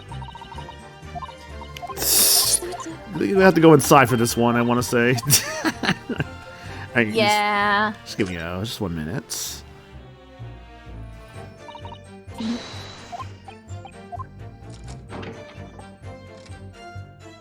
This is why there's blood on the ground, because there's also blood up there. On the clock tower. Blood on the clock tower. The clock's All right, so like I'm a mayor, guys. Please trust me. Every time I'm a mayor, no one ever fucking believes me. No one. God, I hate getting mayor sometimes. No one ever fucking believes me that I'm a mayor. Yes, it does open very wide, doesn't it? Why didn't I have to kick someone like you through, certainly, Mr. Nadahoda? Why me? Why, exactly. Why someone like me?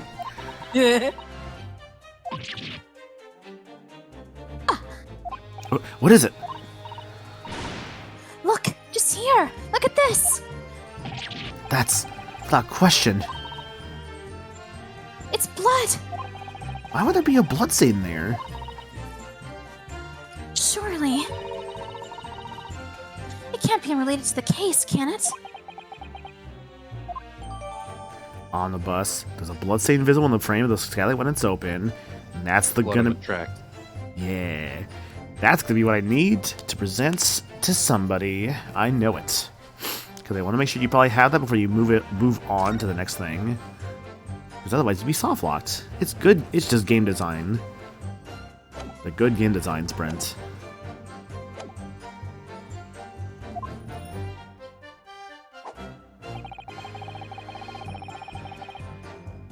Where's your proof? Very funny you say that, Mr. Wario. Ah. Wario Mustache Man.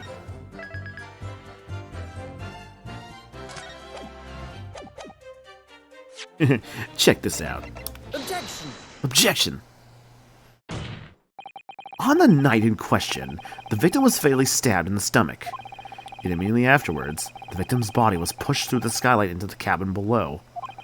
Those are the facts, and the irrefutable proof remains clearly visible in the omnibus that stands before us today in this very courtroom.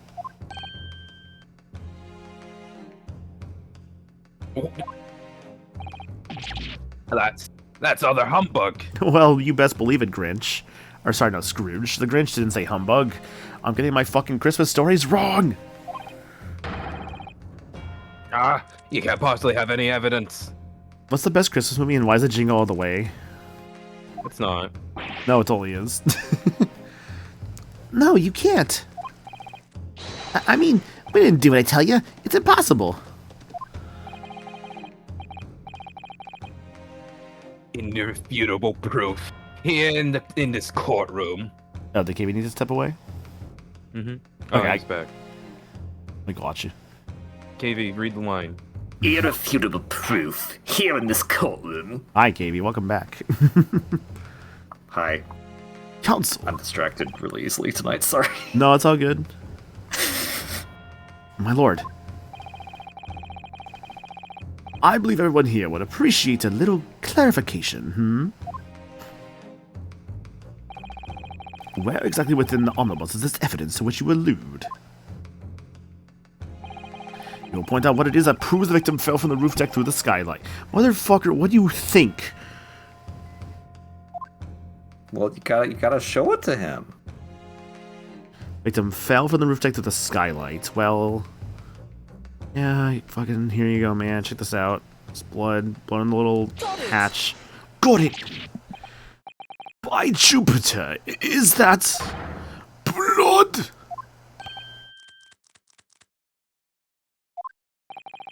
This bloodstain proves two things. Firstly, when the incident occurred, the skylight of the omnibus was open. Blood in the hatch tower? Flargra was thinking the same thing. Little bummed I couldn't get to play it recently when Joe was doing it, but I just like had stuff going on, but it's okay. Yeah. Another time. Another time. And secondly, the victim was already bleeding when he fell through the opening. Oh my. And so it follows that Mr. McGilded, who was inside the enclosed cabin himself at the time, cannot possibly be guilty of this crime. No! No! Order! Hold it! Hold it. Sorry, that was like something like fucking Fair Play's Hold It to sound like that. About the blood could have sprayed up there when the fellow was stabbed inside the cabin. You know, that's what I appreciate about the later Ace Attorneys. They give a lot more characters like Hold It's or like stuff like that. Even if you only ever hear it like one time. And only found its way to that. And only found its way to that one particular spot on the skylight. Sure, and all of that would be very convenient.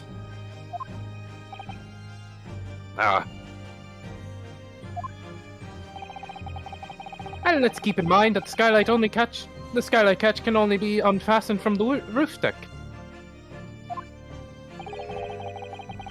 I myself wouldn't have been able to open it now, would I?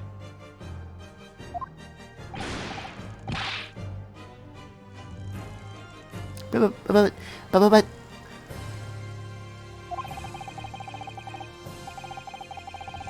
there's no way to know for certain, is there? If the jet really fell to the skylight, I mean.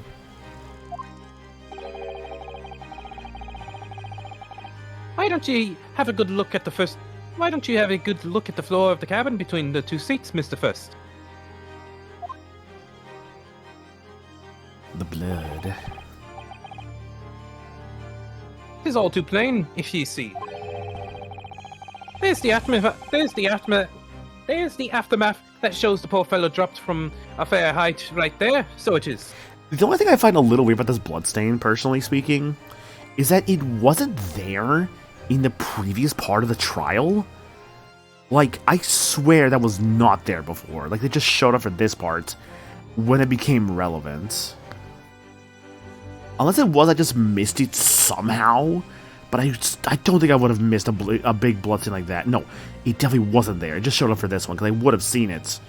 Because they changed the interior, because also the little supplies on the bottom of the hatch of the seat are also gone. So when they updated it, they showed this big bloodstain on the bottom, which is a little bit of a weird thing, but it's not a bad thing, just a little weird.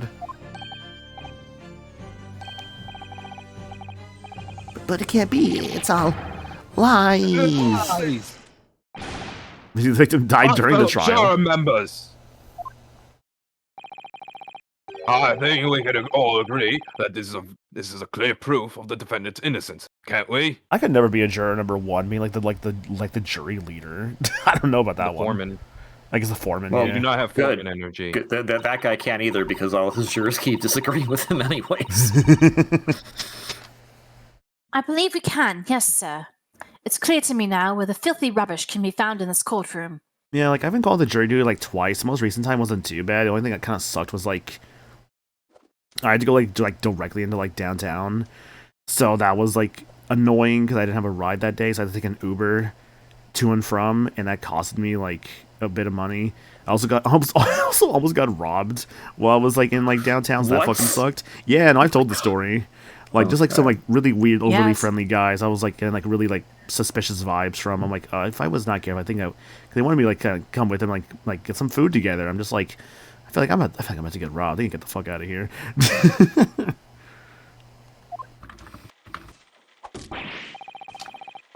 So they thought they could pull the wool over my eyes, did they? I think the way I got out was like I like gave him a fake name and said like I was about to like meet someone in a moment. So that's like how I was like able to get away from them. But yeah, it could have been dangerous. Honestly, I really should have. In hindsight, I've been more careful, but it's fine. It's in the past now. Like, I'm safe, obviously. Just one of those, just like, lessons learned.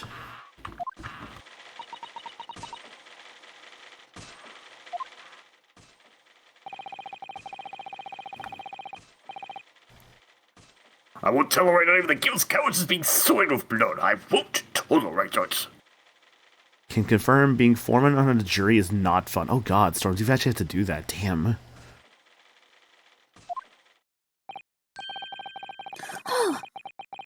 Well, I always knew that nice gentleman who gave us that delightful pocket had done such a thing.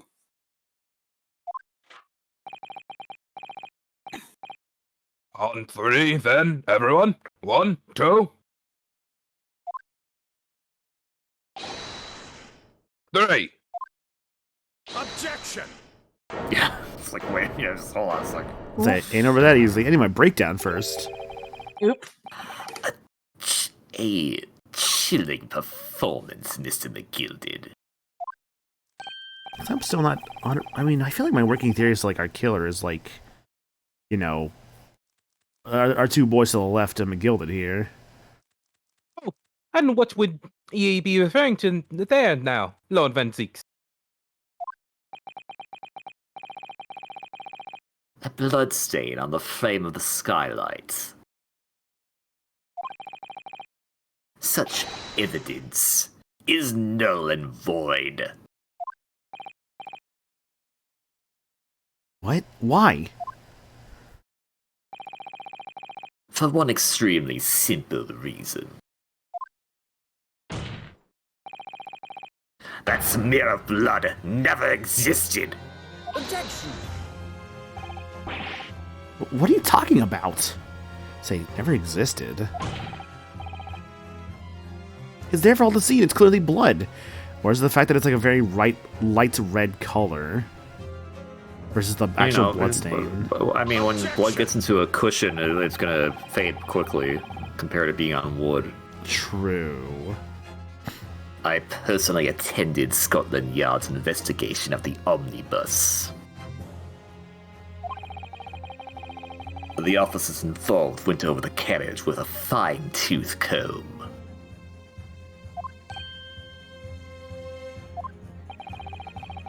So I can state with absolute surety. No such smear of blood existed in the carriage.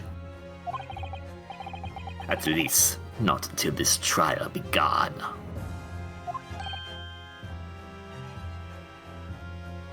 What? Are you suggesting, Lord Van Zeeks, the stain of blood was... Fabricated, my lord? Yes. And while this court has been in session,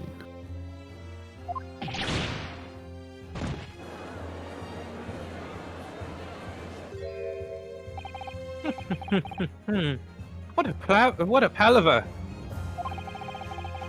I must say, I didn't expect such crude reasoning from a prosecuting of your standing, Lord Van Zeeks.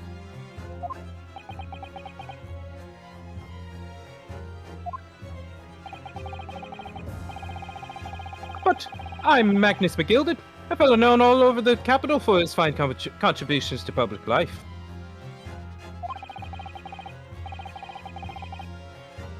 I don't take too kindly to slander, and I'll fight it to the bitter end.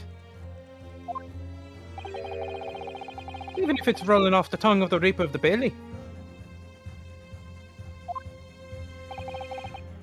Mr. McGilded, 'Tis the name. I realize that this is your first appearance in court as the accused. However, I am well aware of your involvement behind the scenes in a great many affairs of dubious nature. The dubious nature.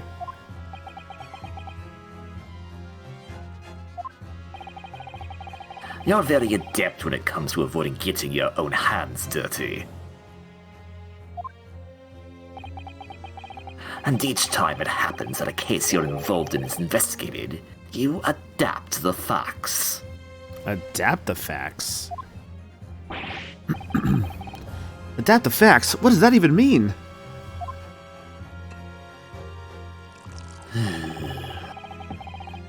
When you wield a fortune the size of Mr. McGilded's, however ill-gotten it may be, nothing is impossible.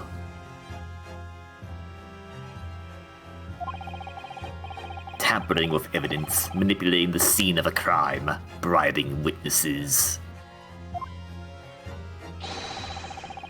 I toast your ability to concoct the most convenient of stories, sir.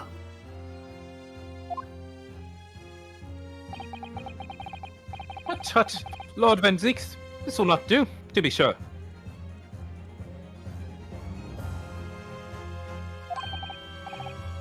Wilt now, counsel. Hmm? Oh, no.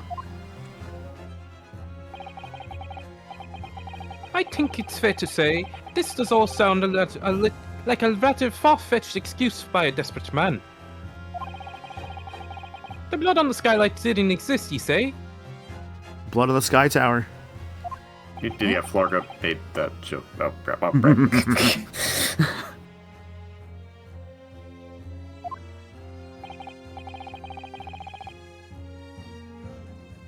But if yous will all cast ye minds back. It is not true that the omnibus there has been. Is it not true that the omnibus there has been in the courtroom the entire time? I love both Greatest Attorney. Still need to play Ace Attorney Investigations 2 to the replay of Ace Attorney Investigation. Hell yeah. I will grab Investigations 2 at some point. I feel like at the rate I'm going, it's going to be the last one I end up playing. Because I feel like after I'm done with this, I mean, I'll obviously do Great Ace 2. I'll probably do Layton vs. Wright on my own time. Investigations 2, that one might also just be on my own time. I don't know. We'll see. Because after that, I guess it would just be Ace Attorney 7, whenever that comes out. Hopefully within the next few years, Capcom. It pisses me off when I think about the fact that Ace Attorney is in a Mega Man situation right now, except not really, because... Actually, I think it's better to call it a Castlevania situation. Yeah. They keep re-releasing games and not fucking, like they re-release some localized games, because, you know, Kid Dracula, a Vampire, what was the arcade one that got put onto the DS collection for Castlevania? What was that? The Haunted Castle. Yeah, it was fucking Haunted Castle and, like, Kid Dracula and all that they put onto, like, those collections for different Castlevanias. And then, like, Ace Attorney, it's like, yeah, here's, like, you know, Greatest Attorney 1 and 2. They were Japan exclusive before. Now they're localized. Here's Edgeworth 2. Never thought that was going to get localized. Surprise. Here it is. So, like, it is in the Mega Man situation, but I think a key component to that is that the Mega Man situation is they've re-released these games multiple times, where a lot of the Ace Attorney ones outside the original trilogy, most of the new releases are technically new because they were never compiled into those compilations before. True. Mega Man has been compiled to those before. True. So I guess that's kind of more of a Castlevania situation then. A lot of those are kind of being, like, compiled for the first time. And being absolutely fair, both Mega Man and Ace Attorney, their most recent new game, were released within a year of each other. Great Ace Attorney 2 was 2017, and Mega Man 11 was 2018. Mm-hmm. Yeah, so hopefully that means Ace Attorney 7 is on its way. We'll see, because I know there are fans who do not like 5 and 6 because the main creator is not involved in them. That's why Great Ace Attorney has a bigger following, because this was the original creator coming back to the series. actually involved in these two. Interesting. Yeah. I didn't realize like Takumi was in these, or rather was involved in these. Mm-hmm. That's why it's so Ace Attorney. That really shoes my Takumi, as I've heard before. Oh my god. How could anyone possibly have put a smear of blood in it without the word and his wife seeing? Without the world and his wife seeing? I like say that for later, I think. And that's right now, Counsel. It's true. The omnibus has been in full view the entire time the court's been in session.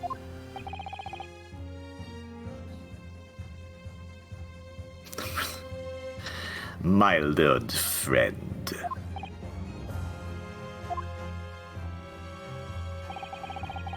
Here's to hearing your opinion on this matter, in your own words. My own words. Preferably in English instead of your Japanese. You actually would call it Nipponese. Nipponese. Yeah, I know. As you wish. Could someone have tampered with the omnibus during this trial? If you're asking me, I think...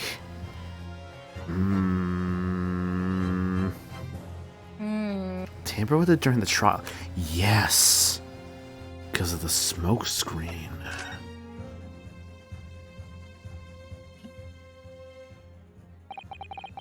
As a defense lawyer, it's my job to advocate for the defendant as best as I can. But still, I feel that there's something even more important at stake here. There's no evidence to suggest that the defendant did as my learned friend suggests. However, in terms of having the opportunity to carry out the alleged tampering, there is one possibility.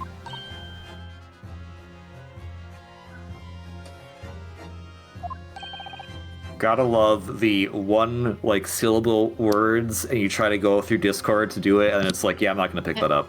Yeah, I know. It sucks. I know. I'm sorry, Anna. That's what I was like. I was It's like, okay. I was like, I'm gonna No, like. like, I definitely said it. I Yeah, know no, you did. that- I'm like, I know she said it. It just didn't come through in the mic because Discord's yeah, dumb. no, that happens with my group all the time, where it's just like, oh, a reaction word, and it's like, cool, well, that didn't get picked up. Help. Explain yourself, counsel. It's okay though, honey. I still love whenever you can be here for me. Me too. Yes, there is. Mazel tov on your whatever you're talking about, you two lovebirds in the gallery. I spend money on her.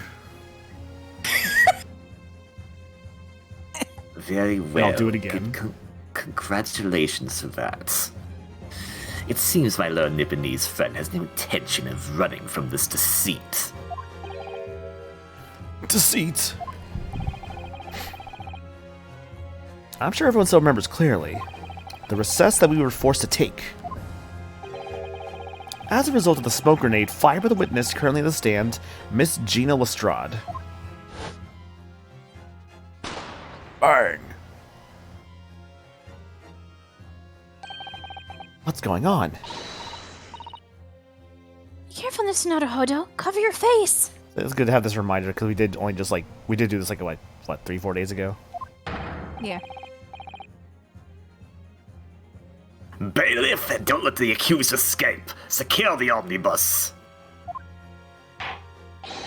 I hereby call an emergency recess. Bailiff, ensure the defendant's in custody and clear the courtroom.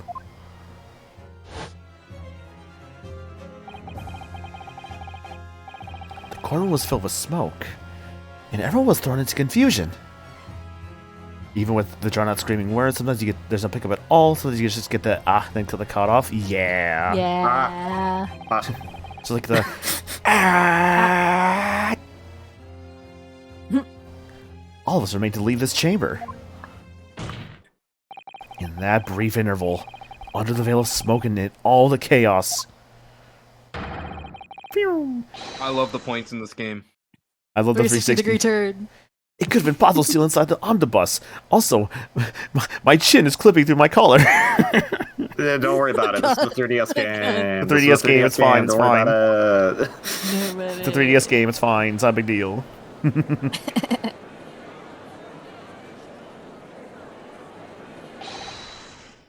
Are you wise? What are you trying to pull, ye rotten feckless gouger? Feckless? Gouger? You're supposed to be defending me. 'Tis a wicked plot. 'Tis a plot to undermine me, so 'tis. Objection. Whatever you think this is, it changes nothing. The facts are the same. I love this child, just like, yeah, man, go defend this guy. You don't know him. Honestly, just fucking, just go make fun of him or something for a while. I don't care.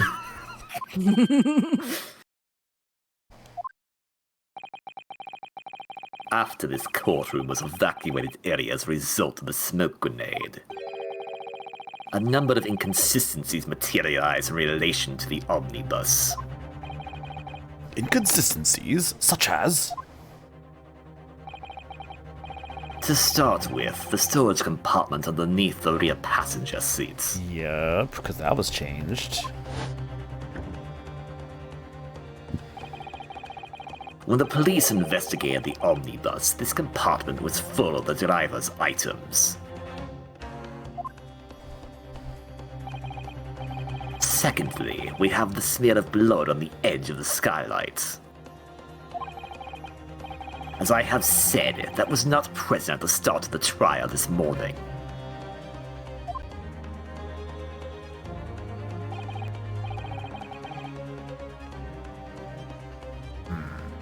Unfortunately, Lord Van Zeeks, no one is able to corroborate your claims. That's true. When the omnibus was first wheeled out, both the storage compartment and the skylight were shut.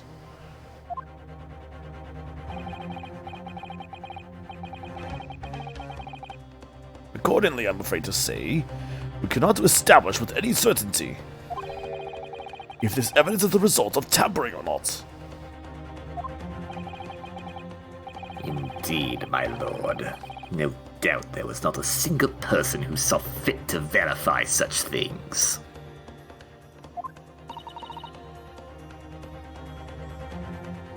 What do you think? Sorry? About the omnibus. Is there anything more unusual about the omnibus? Anything unusual, eh? So is Phoenix Wright in the back? Exactly. That I don't think that's Well, actually I gonna count. think it's pretty important. Like, Phoenix Wright, what's that? That sounds fake. Yeah. Anything Now, unusual? if it was in Japanese, maybe. No, it sounds even more fake. Anything unusual? Anything unusual? Oh, No other problem side. here.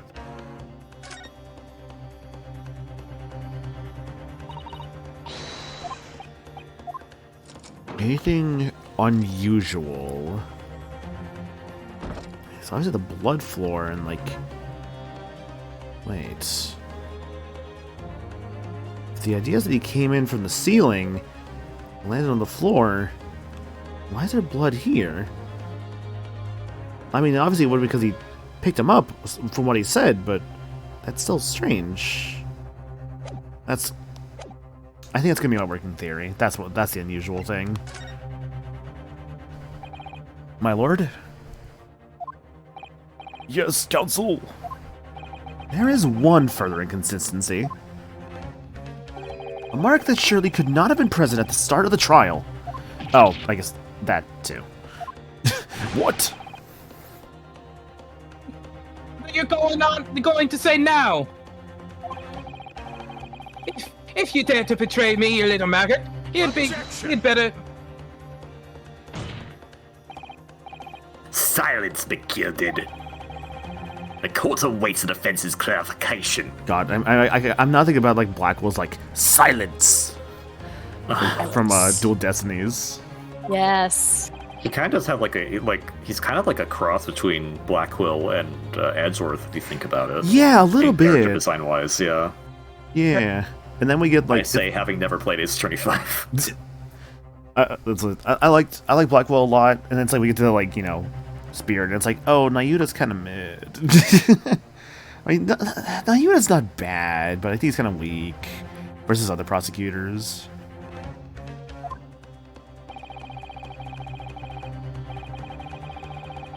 This chalk keeps swinging one way or the other, one way and then the other. I have no idea what's the truth and what's deception. Nayuta's so mid. Becky says a little lol. People lie in this game? What am I supposed to believe here? I shall have to ask you to elaborate, counsel. Where exactly is the alleged mark that you claim appeared at some point during the trial? Be right down here, buddy, right down here, because that was not there before. I don't need to save for this one. I know what the fuck, what it is. If we consider that the victim fell through the skylight onto the floor of the cabin, so, see, that's the thing. Now he was a good support, if anything else. Like, then again, I'm also someone who actually doesn't really like Rafa all that much. I don't know, man. I wanted to like Rafa. I just didn't really care much for Rafa. I did appreciate Rafa. I will say that I did at least appreciate her. I did like understand why she is the way she is.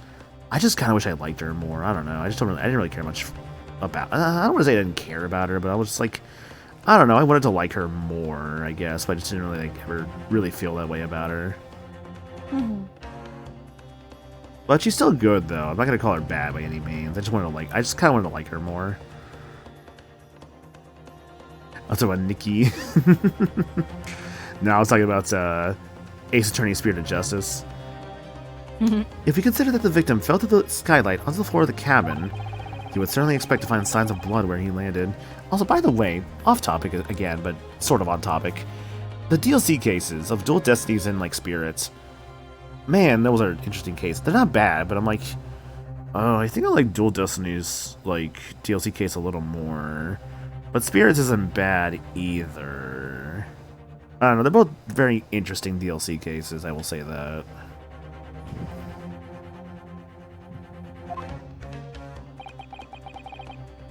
As far as I recall, this bloodstain on the cabin floor was not there when the omnibus was first brought into the courtroom. Good lord.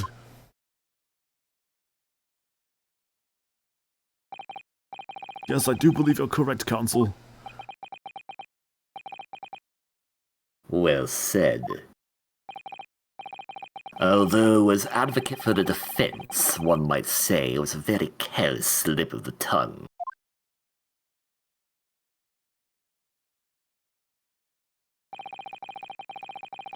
I believe that bloodstain on the floor is a decisive piece of evidence. But the question is whether that evidence is genuine, or whether it was unlawfully fabricated by someone. I feel compelled to admit that there's at least a possibility that the evidence is fake.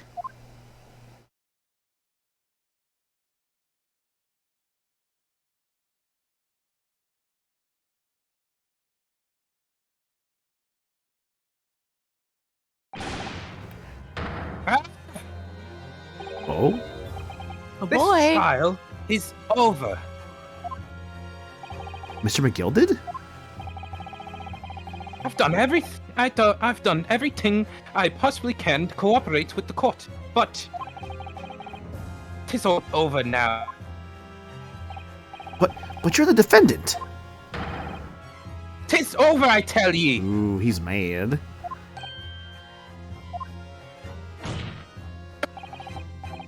Memory recollection, what people think they saw, tis all nonsense.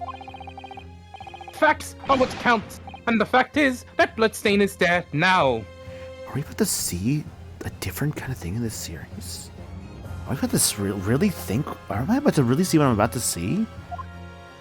Smile. Well, And over the course of this desperate trial, long and extremely drawn out as it has been, that good-for-nothing Reaper of the Belly has failed to present any decisive evidence at all. I'm scandalized, so I am. I thought better of Lord Van Zeeks.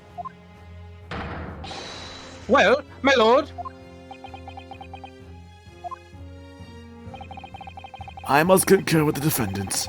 The unaffirmed recollections of an individual cannot stand as evidence. I'm basically wondering if I want to see a guilty defendant. It's not like it's the first time it's happened, but it's very rare. Definitely not the first time it's happened. Yeah, we've had it happen before. I'm not gonna say where Yeah, for that- like spoiler reasons, but yeah. You know, the one guy. Yeah. That one guy. That one guy. You know? At this moment in time, the particular bloodstain in question is very much in existence. And in the absence of a credible method by which to prove its alleged previous non-existence, I regret to say that it would be improper for this trial to continue. Your lordship can't be serious. Lord Van Zieks, what is your position? The prosecution, my lord, has no further witnesses or evidence to present. What the hell is happening? Very well.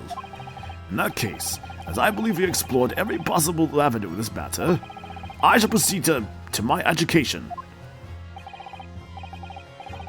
As a formality, I am of course obliged to confer with the defense first. What formality? As things stand at the moment, it would seem that Mr. McGilded would be found not guilty, Yes. which would mean you've won. Is that really the right outcome here? Is it really alright for the trial to come to an end now?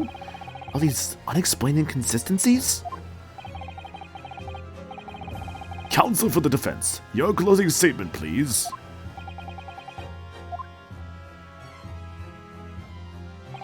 Yes, my lord. The defense believes the defendant could be guilty. I am here in this courtroom today to advocate for the defense of my client, Mr. McGilded. However, at this moment in time, I cannot in all good conscience attest fully to the defendant's innocence. What are you saying, man? Without any question, there is no conclusive evidence to prove that the defendant is guilty. However, there is also no conclusive evidence to prove that he is innocent. Good. Good gracious me. He's so mad, dude. So angry. Order, order! This is unprecedented behavior, counsel. Defense lawyer, calling the accused innocent into question? Are you of sound mind?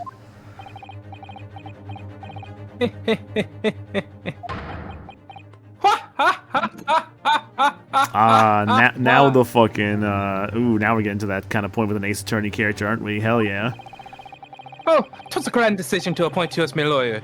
So it was. A grand decision. You know, I should have really thought this, like, kind of sleazy looking dude was actually probably it. The other guys didn't seem too bad of people. It's just like, yeah, here's the fucking, like, here's fucking, like, you know, the dude from Scoob, who's actually from Wacky Races, who's actually from other stuff over here. Dick Dastardly. Yeah, just fucking Irish Dick Dastardly. Yeah, he's kind of been guiding a lot of this trial himself. Like, a lot of this trial, I've noticed, has been kind of, like, just playing into the palm of McGilded's hand. Remember, when you accepted the role, he basically told you, just stand there and don't do anything. I got this. He did say that, huh? Because Say, I didn't expect quite such an exciting spectacle at the end there, but still. nobody wanted to defend him, but it didn't matter because he knew he could get out of this just by money and power. Man, it's a little relevant, isn't it? Anyways, Here, have this for your troubles. stop throwing money at me. I don't want your We're on this fucking... 3DS. I don't want your dirty money. Yes.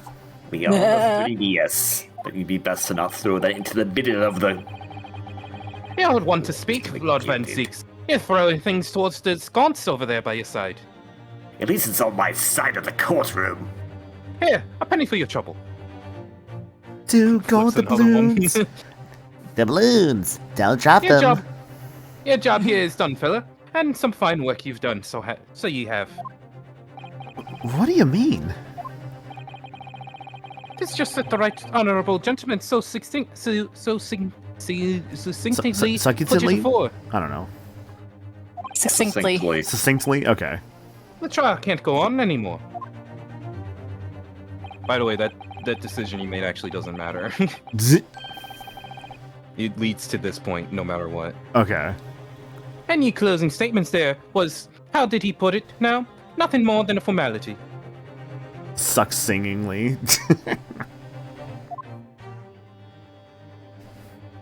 Succinctly.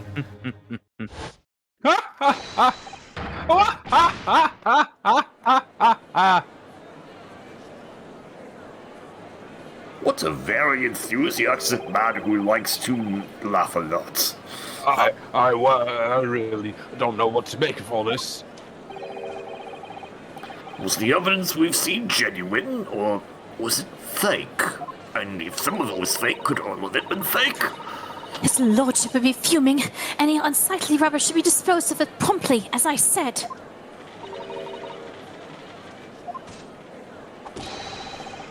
I was thinking Rachel is guilty of something. You mark my word.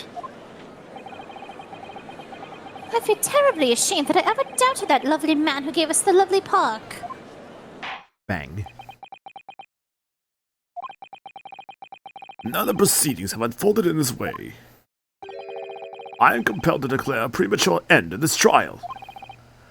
Furthermore, the court must accept the defendant's plea.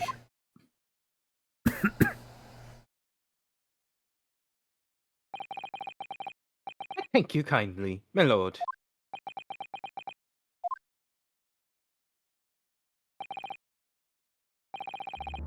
I hereby pronounce the verdict of this court. But we still haven't determined if the bloodstains in the omnibus is genuine or not. I don't know if these witnesses are telling the truth or a pack of lies. We have no idea about the truth. Lord Van Zeeks. My lord. The case made by the prosecution was flawed, plain and simple.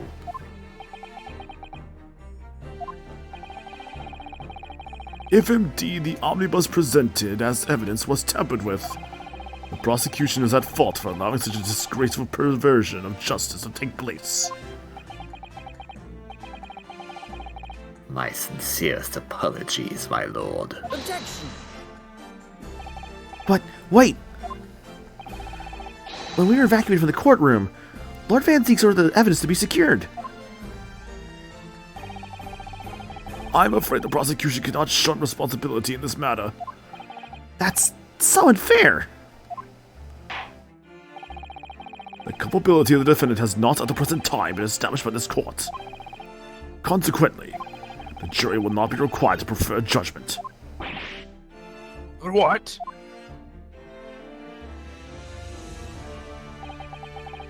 Well, Lord Van Zeeks, it's been a pleasure. So it has. Hate seeing this guy getting out of here, walking away like it's nothing. As for you, my dear fella, I couldn't have asked for a better defense. Do you mean to tell me this has all been a grand waste of time? 'Tis the law of the land, my good man. If he'd like to pursue this matter further, he can always go ahead and try to change the law. Magnus the Gilded. 'Tis the name. Good grief! You've more to say to me, have ye? Just one thing. A warning. This is far from over. Hell yeah. Oh, we'll get him. Well, something to be looking forward to then. It's interesting that I think it's interesting that I think we're kind of setting up a sort of like overarching antagonist. That's interesting. I hereby pronounce the defendant, Mr. Magnus McGilded. Not guilty. Confetti, but man, this doesn't feel good. And fireworks! And fireworks! And guess what? I found a time machine. I'm going to do the confetti so I can do it. Oh my god. Oh, it is this. My time. I'm leaving. I can't believe it. This is an outrage. Should I examine the evidence more? What are you talking about? The man's been cleared. He's innocent.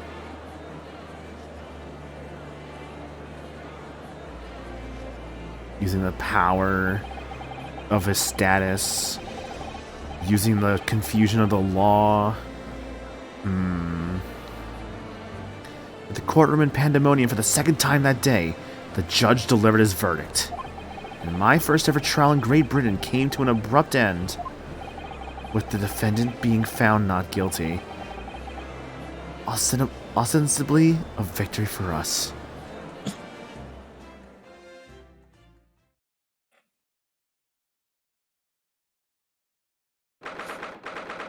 Local billionaire causing chaos as usual. For real, Jumney. Hope you're doing good, dude. You did it. Yay. You know what I feel like right now? Hang on. What? I gotta find a GIF. Hang on a second. Oh, okay. How do I do this again? I think it's slideshow? Yeah. Is there a GIF I'm thinking about right now? I gotta find it. Keep voicing though for right now. Okay. That certainly was a long trial. Yes it was. Your first ever trial in foreign soil, and your first victory. Oh, It was a wonderful performance. I found it. This is how I feel right now. It's like John Cena, like, congratulations. It's just like this victory feels hollow. This is exactly what it feels like right now. Yeah, it's kind of what I felt after I completed this case. Some monkey. Put the monkey over John Cena. Hang on, I can bring John Cena back. I think. Oh my god. Oh, everything's freaking. Oh my god, everything's freaking out like crazy. Holy shit. Oh no. Oh no. I don't think we're good. Why did the Pokeball show up? What the fuck happened there? Oh god, Did you press Control Z? I did. Control Z like activates all the sources. Ooh, that might be why. I think she's like, it was like encoding error. I'm like, oh. Yeah, don't do that. Yeah. On stream right now, it's still just the GIF and your. Yeah, it was just like for like a moment. Yeah. No, I saw it. Oh, I saw it. Come on, KV, get with the program. I've been kind of distracted. I'm sorry. Tree. So cute. Thanks for that monkey summon. Okay, let's not do Control Z again on OBS because that's really bad. Uh-oh. Did you read this out, Anna? I forget. I did voice this, yes. Okay. Sorry, I'm distracted. It's okay. My heartfelt congratulations. And to you, Miss Susato. Thank you for your assistance. I suppose we should be happy. The trouble is, we're still completely in the dark about what actually happened. Well, we didn't have enough time. Nor enough evidence. But isn't it wrong? I mean, who was actually responsible for Mr. Mason's death? We don't even know that. The sole aim of the defense is to obtain a verdict that exonerates the defendant. You carried out your duty to perfection. I bet you did. Yeah, probably McGill did. Oh, you fucker. And Gina. Gina. Mr. McGill did. Ah, that girl's with him too. She's still smug. Well, it seems the stories are true. Oh, what stories? How about the 6 enormous fireworks they do be letting off when there's a verdict of not guilty?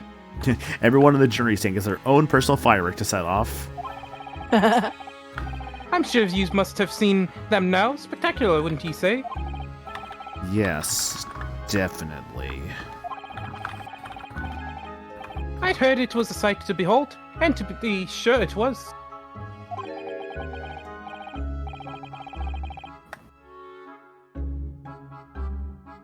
And I've used to thank, I suppose, for having an opportunity to see it. Oh my god. Sorry, I just saw something, like, this is off topic, but, like, I saw, like, randomly, right? Just not, like, open, like, what is it? I opened, like, socials for a second. Because of course I did, because I got distracted for a moment from, like, a notification I got. I saw for Fire Emblem Heroes, right? Their Choose Your Legends. The winners, right? Well, it's like, what is it, like Sylvain, Sigurd, Azura took second. The one that's interesting is the girls' first place. It's fucking Tsubasa. They have to acknowledge Tokyo Mirage Sessions in that game again. Yep.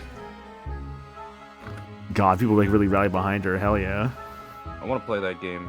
Oh, Tokyo Mirage Sessions is great. I have the Wii U version. I played the Wii U version actually. That was really, really fun. Like that combat system. I wanna dance with Jack Frost in Marth Fire Emblem. You get one of those. No, legit, that game's super fun. Actually, like the combat system is legitimately like really, really, really fun. I kind of want to buy it again on the Wii or like on the Switch first, just to stream it at some point. But even then, I don't know. I thought you were going to say that you bought it on the Switch already. You're like, I want to buy it again on the Wii U. Like, no, don't. No. I played the Wii. I played the Wii U version. It's like honestly, probably the thing I used my Wii U for like the most was like Tokyo Mirage Sessions. Did you read this up, Peter? I'm sorry. I did. He did.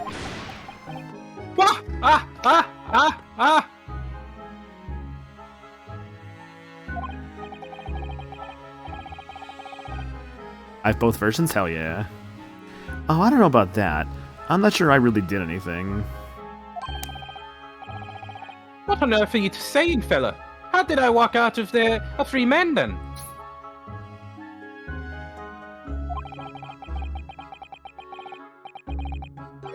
I don't think it was so much thanks to me as down to your planning.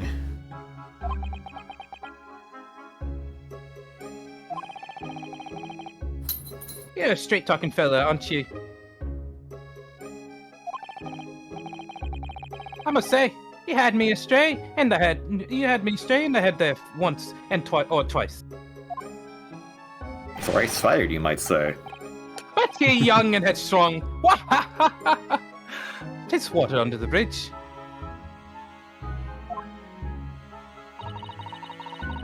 Congratulations, Mr. McGilded, on having your name cleared.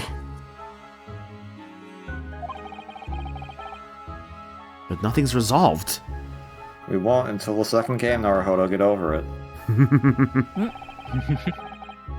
There's only one thing that matters to me. Oh? Hey.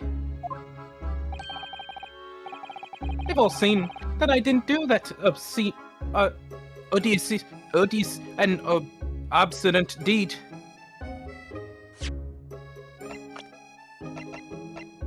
Poor Mason. Thrice fired. Yeah, thrice fired Mason. I'm sure his real killer's right in front of him. He's just getting away with it. Nah, it was like the His statue friend. over there. Maybe it was Van His friend, Zinks. is it not?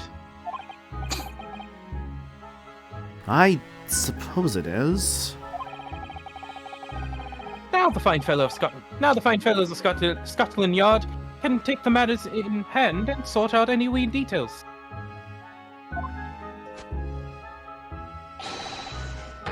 They'll see it. They'll see it for what it is. They'll get to the truth. I have absolute faith in them. So I have. After all, I do be providing a good number of their wages with all the taxes I pay. Mm-hmm. Wah! It's not that funny. So then, as we agreed aforehand, 1,000 guineas for ye troubles, fella. I don't think I want your blood money, but I mean, I'm not gonna say no to it, because I kind of need that money right now. Oh, no, I couldn't possibly accept that much. Be whist. Yeah, humble person, are you? From the east. I come from a land down under. Well, if you insist. Oh yeah, I'm sure you'll love to keep your 1,000 guineas. But have this. Flips it at you. Still in all. You deserve a reward. Oh, my knee! You hit my knee! That's a heavy one, is it not? Mr. Magnus McGilded. Oh, you got it? Okay. The bailiff. It's the belief. Everything is ready, sir. If you'd like to follow me into the courtroom. Yeah, I'll pay for that tuition, exactly. Into the courtroom. Whoa, the 3DS like the clone was flying right towards me. What's this, officer? 'Tis sooner than I was led to believe. I hope it's not inconvenient, sir. There were some changes to the schedule. Well, I must be making tracks now. It's time for the inspection. The inspection? Sorry, what inspection? They're going to examine the omnibus again, so I'm told. I asked if I could be present for it myself. Yeah, I'm sure you would love to be there for that. You're a smooth talker, McGilden. You can also probably pay people off, too, for anything weird. You're going to examine it again? Now? Naturally, I'm under no obligation to take part in any more of this matter now.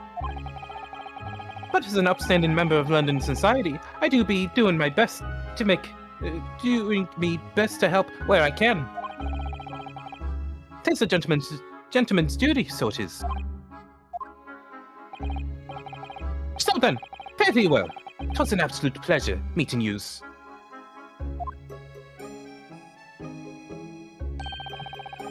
I hope you have a whale of a time while you're studying here in Great Britain. Whale. And I never have to be Irish again. I apologize to all Irish people. I'm definitely 100% sure I accidentally went Scottish a number of times. I think it thought still you did pretty good. well. Yeah, I could do a scope section pretty well like this, so I don't think you really went into the territory. It definitely sounded more Irish to me. If you had the chance to change your fate, would you? That sounds more Eastern European to me. There he goes, a free man. See, I'll just have to pull out like my Nia voice I did for like Xenoblade 2. Oh, I forgot she was here too. Forget about me. Oh my god, it's a gun. Don't worry, she takes like 10 seconds to load it. Don't move. Or as I want to say, get a move on. She really does take forever to load that thing. Miss Lestrade, would you mind putting that thing down? You're a grown-up. I think I'm supposed to be like, what, 23 I think Naruhodo's supposed to be? She is 1 year older than Susato. Yeah, I know. That I know, yeah. And I hate all grown-ups. There you are. Huh? Who? Child! Hold on, KV. Child! You said someone else. You didn't say you. I'll take it from here for right now. Naughty, watching naughty. Running off like that. She's got little goggles. Yeah. This some kind of picnic? Who's this little child? I'm taking that with you as well. I was looking forward to the trial run of my experimental smoke grenade launcher. So she's like an inventor girl. Okay. She's got a little pout, you just realized. She's got a little pout.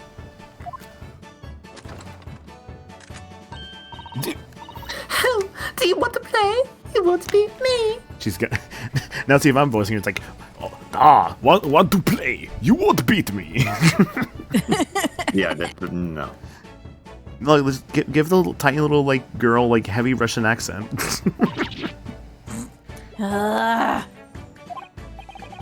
Excuse me, but who are you?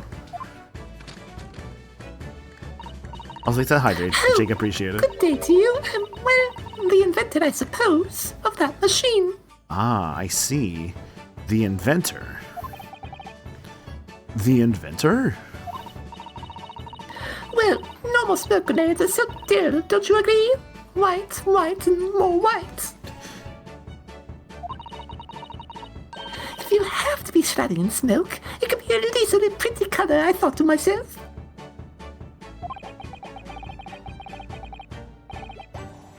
Do we have to be shrouded in smoke, though, at all? I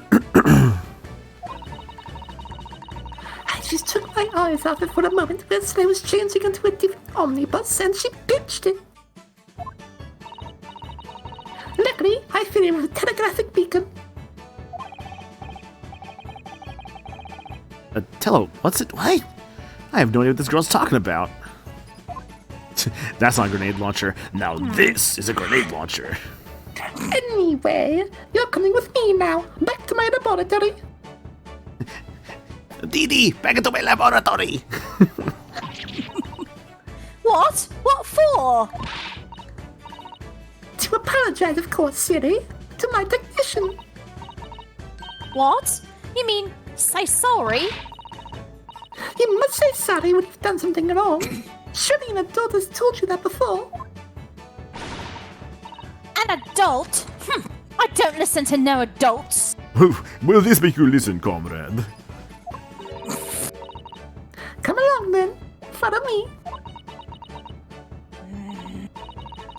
Fine, have it your way. Oh, good. You see, I knew he'd want to do the right thing in the end. I'm fairly sure that what she wants is not to get shot by that massive gun of yours.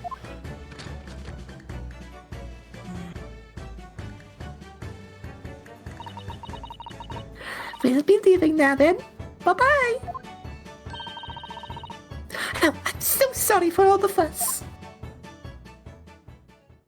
My child. Goodbye, child. In fairness, Peter, I completely forgot she showed up there. No, I remember. I I'm remember sure everything. I will see her in the next case. Well, she was a lively one.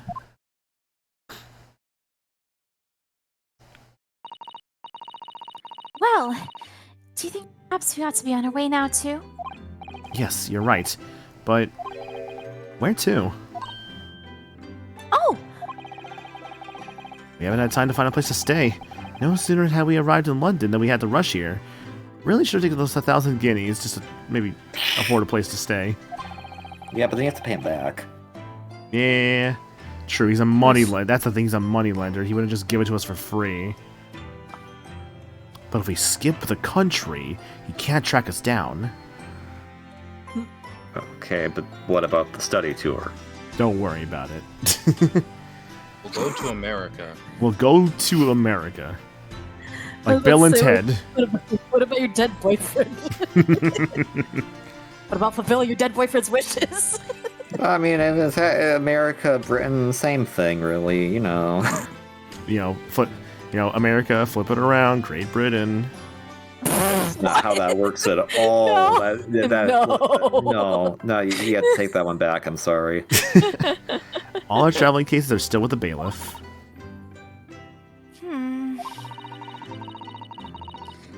I was originally planning to spend today in search of lodgings. Would America be colonized this time era? I mean, this is like, what, 1800s? This is turn of the century, 20th century, so it's end of 1800s, beginning of 1900s. Okay, so like... Yeah. Yeah, America would be a thing. There's trains, there's locomotives, there's the telegram that exists. Yeah, so, yeah. But at this late hour in the day, I'm afraid we may be out of luck. Don't worry, though. I have a plan. If the worst comes to the worst, I've heard of a lovely park where we could spend the night. Spend the night in a park? It's Yeah. winter. Please tell me you're not thinking about McGilded Park. I know it may be a little chilly at this time of year, but our youthfulness will see us through. I love her little, like, fist, like, bump in the air. I know. Yeah. I was doing it while I was reading that. Super cute.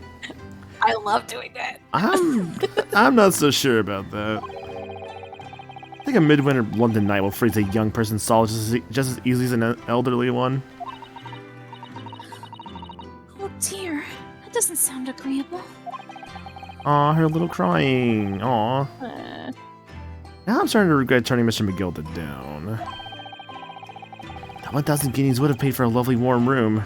Or mansion. It's like, yeah, he may be scummy, but like, damn, $1,000 is $1,000.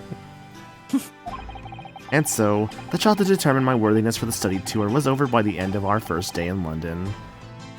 That's the thing, it's like, it's on the one hand, it's like, damn, this guy kind of fucking sucks as a person, but also like, fuck, dude, like around, like, it'd be like, oh, fuck, it's like $1,000 at like the 1900s. That's like, How would you pay it back, though? That's the problem. well, the problem is like, I think he's he's paying me for my service, right? He's not paying me for like, just like a lending thing. The idea is But that's probably how he got them in the first place. He probably paid Fairplay to do his bank work, and then it was like, oh, by the way, this is a loan. You gotta pay me back after the fact. That's the thing. It's probably just a huge trick. Yep. However, as we were soon to learn, there were more trying times ahead. Just as the Reaper of the Bailey had warned, the case was far from over. Far from over, my learned friend. Took the midnight train. Oh, cutscene. What's going on? Get the fire brigade! Oh, you motherfucker. What the? How did this happen? I don't know, sir. By the time I got It's here, him. it was already engulfed. It's no he. one was supposed to be allowed in here before we started investigating. I mean this in a good way. That character has KV vibes. I voiced in my friend's playthrough. Okay, so then I can have the other one. Yeah. Fair is fair. There's someone inside. Someone in there. The Gilded? This can't be. This can't be. Van Seeks. Got a scar on his head. Yeah, he's always had that. Yeah, he's a vampire. They have those. Yeah, that was a random monkey that predicted this ending with a fucking fire. They said he was going to examine it, but I think it's very clear it was McGilded. At least I think that's the idea that McGilded was in there. No, I guess we And that's could how take it the money. ends. That's how it We could have ends. taken the money then. I could have They taken the had money. guy anyways. I could have taken the money. glitch. Fuck. Just steal from the rich and have them burned. My And money. And this is why I stopped playing the game for like a year. Wait, So you just- stopped so right just like, there? what the- Cause I was in shock and I was like, I can't deal with this emotion. I just Oh, put it that- away. Fair. The Adventure of the Clouded Kokoro. Kokoro Another means Sherlock Holmes hearts. reference. Or no, actually, I think it's a reference to something else. It's a reference You'll to a Japanese author, but Yeah, it'll we'll become get more there. apparent later. Yeah, I did see We'll get Sholmes. Yeah, no, Runaway Still Room, going. legit. Runaway Room's like probably like I think the So- strongest case like thus far in this game. That was really good. So, episode 1 is just your introduction to how do you play the game. Episode 2 is your introduction to investigation. Episode 3 is your introduction to how courtrooms actually work now. So Yep. episode 4 is your first actual case. actual case. It's so Yeah, like- funny. Like the classic way it works with like the trial. I guess what I'm going to assume is like the investigation and then the trial. Yeah. Mhm. And then, and the thing is that when this game was first being developed, there wasn't supposed to be a 1 and 2. It was supposed to be all 10 cases together. That's So so that's much. why- yeah. That's so Whoa. much. Yeah. So that's why, like, the 3DS couldn't handle all of it, so they would split it in half. It's kind of And like so how that's what oh, go ahead. Sorry. Yeah. No, that's about it. Yeah. Okay, it's kind of like how Golden Sun and Golden Sun: The Lost Age were like separated as games because that was meant to be just one game, but that was a lot for the GBA. So they split Golden Sun and Golden Sun: Lost Age into 2 games. That's very interesting. So, Wow. Because yeah, like it's and- like what is it? Sorry, just like Ryunosuke's cool. just like growing like just into the role. And that's why it's just become like just a slow burn of just like how Ace Attorney normally is. Like now we've got like how it normally is. Like episode 4 would be just like the first real one of like how we work in the classic games. Yep. And because of that, like the interesting thing is that they move some cases around actually to make it work as 2 standalone games. So the actual order in which you play cases is not how it was intended to be initially. And the hope is that they put this game out first and be like, cool, here's an actual new Ace Attorney game that's by the guy who actually made the series.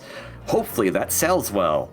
It sold well enough just to be able to make the second game, but it did not have the same amount of budget. So Ace Attorney Chronicles, the first half, has all those beautiful anime cutscenes.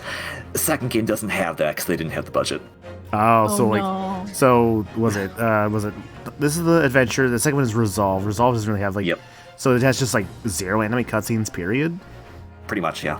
Oh, interesting. A shame, but that's fine. I mean, honestly, if it can still tell a good story, that's still fine. Mm-hmm. Okay. Yeah, we'll probably call it there for today. I feel like that's a good place to stop. Yeah. Got to the end of the trial, obviously. Like, yeah, that was a really good ending. Like, damn. Like, the fucking burning, like, evidence. Likely Magnus McGilded inside the burning thing, but it's like... You got what's coming Man. to him. Yeah. But this also leads into a really cool thing. Did you pick up on what the actual curse of the Reaper of the Bailey was yet? I'm thinking, like, when I say Reaper, like, the big thing is, like, the Reaper. I think what they mentioned before, I think, if I vaguely remember, I think the idea is, like, those who go into a trial with him end up dying, like, sometime after. I think it's like it's the Correct. idea. So it doesn't matter the verdict. The defendant somehow still ends up dead. Interesting.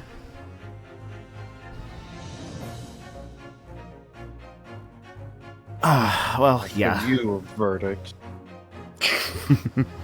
Well, there's the Discord. Thank you, Nightbot, for that. Appreciate it. So, yeah, check out the Discord, guys, as well as check out the socials with my Twitter, Blue Sky, and VOD channel, as well as the Throat account, which is another way to help support me and the stream around here. I think, okay, no, it hasn't gone up yet. I forgot to upload the Pokken stream last night, so... Yeah, it was yesterday. You're fine. Yeah, so I was like, oh shoot, I got to upload it, so I have that uploading right now, so that'll probably be up later tonight. I imagine also I'll get Ace Attorney uploaded later tonight as well, so those will probably both be going up tonight. But otherwise, yeah, this was fun. Hell yeah, this is a great time. Thank you all for being here, really appreciate it. No stream schedule for right now because I don't have my work schedule yet, so I don't want to make a stream schedule and be all like, I'm gonna do these days, and it works like, hey, by the way, you're working all these days. You said you're gonna stream, so that just gets annoying. You know what I mean? So I'd rather like make my stream schedule and have my work schedule because that shit. I wish that shit was consistent, but it's not. That's okay. What I would love Gotta for work with what you got. yeah, what I would give for some consistency, but it's okay. Yeah. I'm still cool getting the hours that I get. I'd rather have money and hours than no money and no hours. Which was almost started this week when they only scheduled me for like 2 shifts. I'm like, what the fuck is this? And then now I think I've had like 5 shifts because I got like I picked up some shifts here and there, so that worked out. Like literally this morning where I was gonna just stay home this morning and someone's like, hey, I'm sick, can you take my shift? I'm like, I got you. Good thing I am reliable at work, apparently. Yeah. I'm going to head out for now, but you have a good rest of your night, all. I know you're going to be winding down stream as it is, but you have a good night. You as well, bud. Good night, Appreciate it. Kiwi. Have a good night, Good Kiwi. Ooh. Sorry, just seeing like Viancel's doing corruptions. I'll have to watch that later. Okay, who's actually... I would not raid Vinny. I like Vinny, but I'm not going to raid Vinny. That's too big. Let's see who's going. Let's see. Got a couple options. I feel like I see one option that'd be a good one for tonight. Ooh, okay. He's on the end bits. Alright. Yeah, okay. I know who I want to raid. He did raid me last time, so I could just have this as sort of like a kind of a boomerang raid of sorts. Of just like kind of sending like the raid back to him. So we can go raid Twy. Yeah, I want to go raid Twy. I'm thinking, honestly, just what was hit earlier, that really shoes my Takumi. Yeah. That's such a good one. Whenever something is just like the only pun name I can think of right now is just from versus Layton, so I'm not gonna say that. But like, Frank saw it. I wonder what he saw. The crime, maybe. Now that really shoes my Takumi, you know. Yeah, I'll probably do later versus right on my own time, like probably whenever this game is done, but I don't know when. I really thought I was going to... Yeah? You can tell me I've been exposed to Leighton versus right. Say again, Anna? What's up? No, I said, Peter, you can tell me I've been exposed to Leighton versus right. Ah. I will play it eventually. I know. Yeah. Okay. Well, let's go raid Twy now. Yeah, thank you guys all for being here. I really do appreciate it. Of course. It was a lot of fun. Twy is playing Pokemon Ultra Sun. He's currently on the Elite Heck 4. yeah. So he's like, Yes! yeah, he's on the Elite 4 fights right now. So he's going to be probably done with the main story here soon. But of course, I imagine he'll probably be doing the post game as well. Admittedly, I never actually did the post game for Ultra Sun and Ultra Moon. Yeah. Sorry, I only just did it like a couple years ago. Hell yeah. I should play Pokemon again. I'm waiting for Pokemon Coliseum to come out on NSO, which should probably be this month because of the Pokemon Day broadcast. Probably this month. Diana. It's Okay, just like I'll look. it's so funny. Okay. Yes. Good. And that's the first one. Just like, Perfect. we're off to a great start. Oh, with this game. is it fucking Carmine? It is Carmine. I love Carmine I've seen Accidenti. Carmine Accidenti. It's so fucking stupid. It's so good. I did watch Limit play a little bit of like Phoenix of like Lena versus Rights. I do remember that one. All right, I'm gonna Karami Accidenti. cut me next to Dante. All right, there's again the raid message. Thank you all for being here. I'll catch y'all later. See you guys later this week for one. I have to make up for Metaphor. Not doing that recently because work. I'll be there. Sonic Superstars and Greatest Attorney. Those are the three main things for sure. All right, raid's going. So bye. Bye bye.